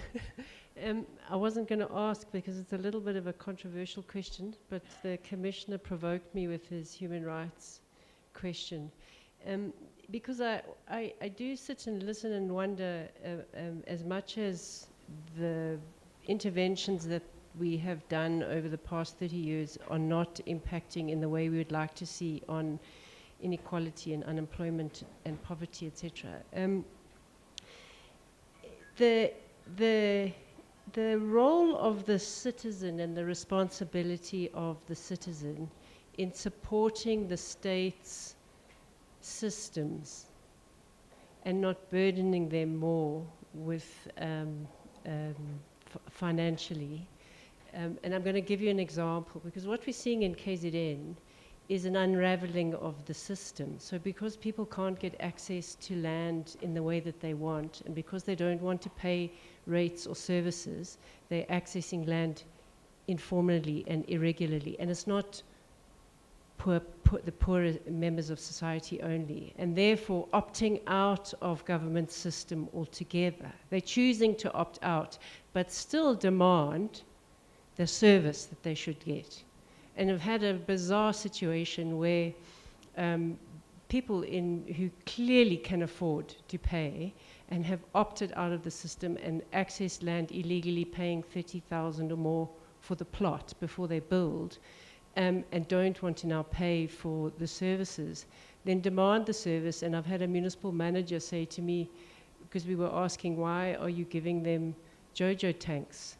And his answer was, because it's a basic right. Everyone must get access to water. I'm just giving you the most bizarre example, but I'm trying to understand, and it's linked to these national dialogues, which will be very nice. We can chat and find each other, but surely it's about building or rebuilding the system. We're rebuilding norms and standards that we all buy into. So when you do a plan, it's a social compact, an agreement that we all buy into. So what is the role?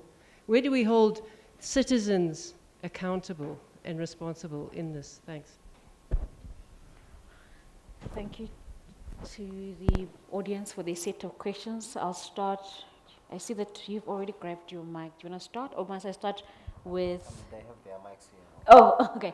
Can I start with you, Nicholas, in terms of some of the questions that relate to your? So these are nice, deep, philosophical, political questions, and fundamental, né? So we're all aware that there are monopolies, and that there are people with more wealth and capital than others that can outbid them and take ownership of your economy. But in answer to that, we have a competition commission, which must function and break those monopolies. Then we also have a Department of Labor that should ensure that workers aren't exploited or retrenched because of adoption of AI. No, so these are deep questions that's hitting all of us now. And then we have the Reserve Bank that can control the flow of capital. So the system is complex,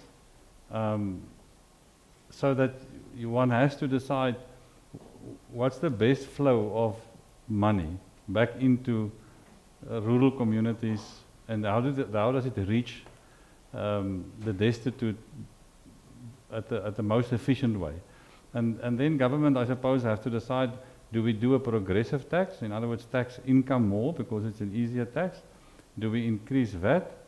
Do we decrease everything but increase or limit the amount of money people can take out of the country? Because if the Standard Bank CEO, he was just recently in the news, earns 130 million, what is he doing with his money? No. He can either, what we are effectively saying, he must give his money, most of it to the state, because the state can more efficiently give it to the poor. Well, that's a proposition that must be tested. Because we know for the last 30 years that the state is not efficient in getting that money to the poor. So why don't we ask the CEO of Standard Bank to show us all how efficiently he distributes his money to the poor? And I'm sure he does. And maybe there should be legislation that requires that to happen. So why can't he fund a school or build a school and pay for it? No. Now the question is equality and having a standard for everyone. But I'm just raising the key point. It's not to say that the state is the solution or the private sector is. It's what is the most efficient and fair way to get money to the poor and distribute it evenly. And there's many tools that the state can utilize. The South African Human Rights Commission can be embedded in corporate decision making. It can be embedded in the Company Act without attacking or enhancing the progressive tax system. So there's many ways. Then I want to throw this out. And I don't regard myself as a neoliberal, so please, I love that philosopher Zizek, and I feel like I'm more like I feel very much at home, I suppose, with the Chinese Communist Party. Having this, I don't know how they do it, but it's capital and communist, so very strange. The 2 points, and then I'll stop. One, Checkers is an amazing way to deliver services very efficiently to the poor everywhere in the country. What would it mean if we go to Checkers and say, would you run our municipalities? How would that service look? Because Checkers is amazing to be at, and they're everywhere. Every township, everywhere there's a Checkers. Very efficient. So there's inherent competition. The second thing is technocratic, the danger of technocrats, which is a very real thing. I think the speaker mentioned it. There's a very big danger that we can lose our country by not having proper acts and then allowing monopolies to run the country through regulation.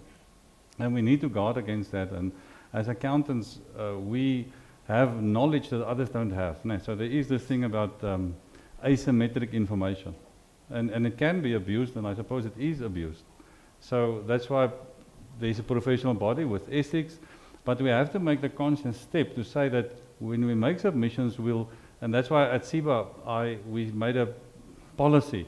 We will not view ourselves as leaders of the country or leaders in the economy. We say we are servants of the nation. And I suppose that policy decision should be present in all regulators in the state itself. The state itself should say the aim of the state should be to diminish itself, not to increase itself. Because as it delivers these services, it becomes less important, not more. But that's a philosophical point. I hope that addresses some of the questions.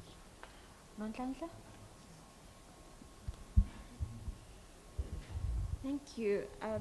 I'll respond to Kenneth's question on why women.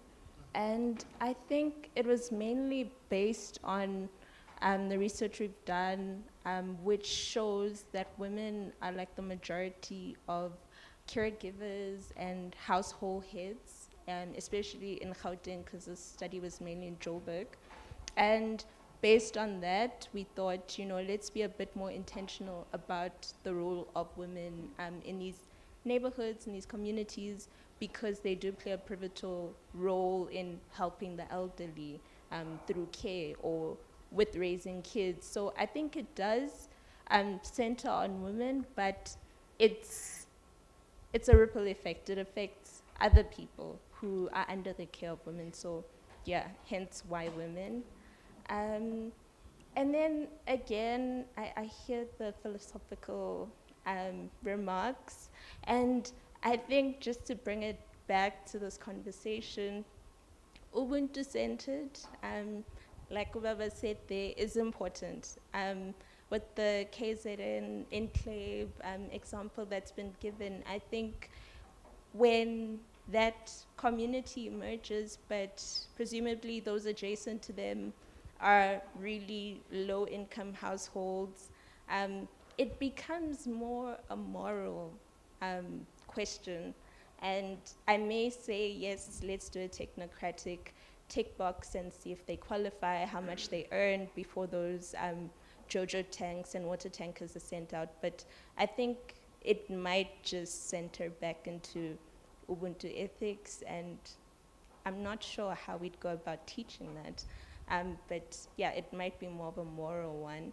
And I also appreciate the feedback and remarks from the colleague from the National Treasury on one of our recommendations, and I hope to take that forward during lunch. Thanks. Okay, also really great inputs.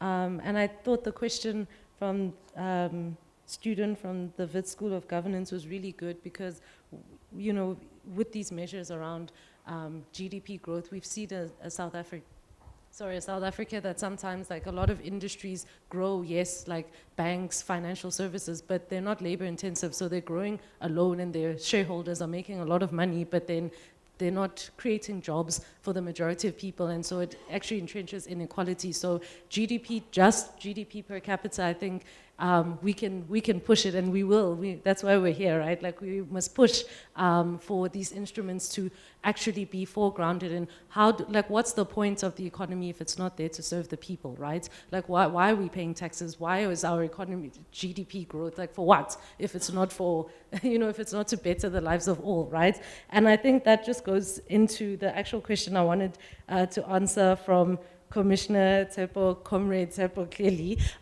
is around the human rights framework. And it's a debate that we also have been having within a sector, and I think there's even a generational gap around that, because there's one generation who was there when the constitution was adopted, and it was, you know, there was a lot of euphoria around that, and then you have us, some we were babies, some of us were not born when the constitution was adopted, but we are despondent because there are all these promises, but it seems like the constitution is mostly used by you know, like lawyers actually, by your Section 27s and not by the ordinary people. And that's something that we should be interrogating 30 years later, right? It's an opportune moment.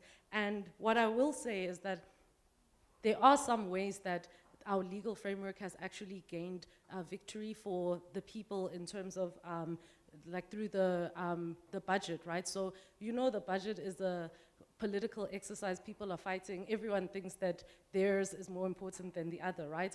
But through the budget, at Section 27, by suing the state, they've created political will around eradicating pit latrines, right? And so if there's a court order, they have no choice but to use that money on that. So it has created political will. So there is some way that we've been able to use those instruments, but personally, I do think that there's been an the constitution, again, like doesn't really look so much about the economy and other players, your business and other players who are also impacting the human rights realization of all. And for that reason, we just have a constitution. Like Treasury's role is around fiscal discipline, but what's the point of fiscal discipline if it's not to position our budget to actually serve the constitutional rights of all? So I think that there are some wins, but we can definitely take it a lot further, and we should, if we're going to be doing what's in the best interest of people in our country.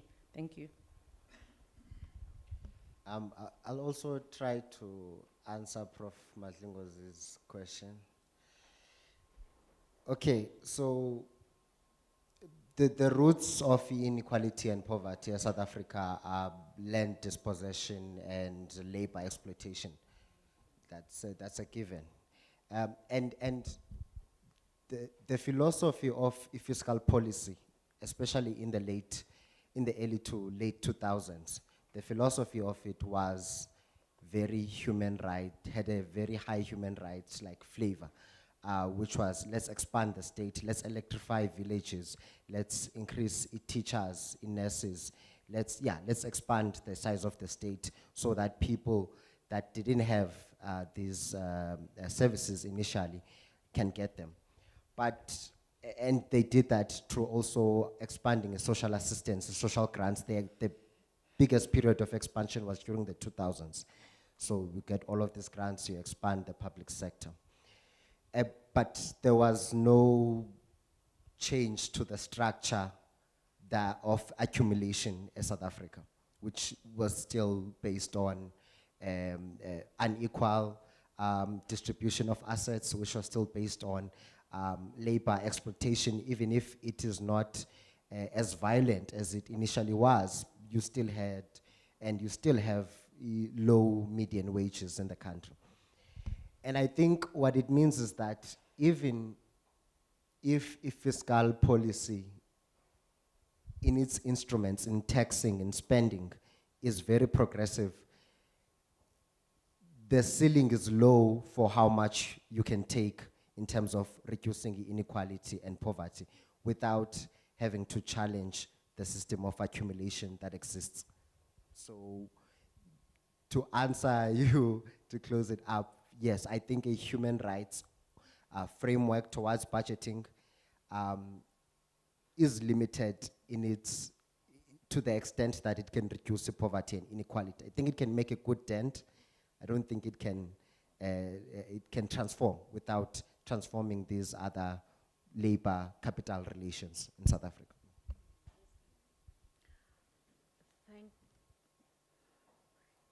Thank you so much, ladies and gentlemen. I think we started with one aspect of how do we move forward in terms of the pro-human rights budget. We have some indicators, but we'll be working towards it. In the last session of the day, Commissioner Kunana will touch on leave no one behind, and that will also inform us on how a pro-human rights budget looks like and which indicators to look forward to. Kenneth, you've given us 3 minutes to answer your questions. I hope that Notlandla was able to answer them. Colleagues, thank you so much for deliberations. They are still here until lunch. They will also be at the networking in the evening, so you can then probe them further on some of the ideas. I can't imagine a municipality sponsored or run by checkers. It will be an interesting one. But thank you so much. Let's break for lunch. Kenneth, can you please direct us where lunch is? Thank you to my panel. I forgot to thank you guys.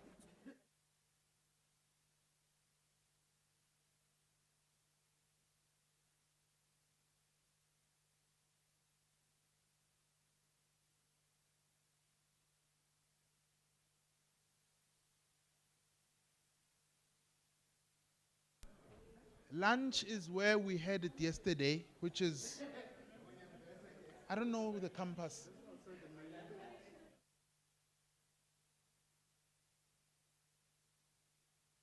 Sorry, it's outside. It's outside. It's outside.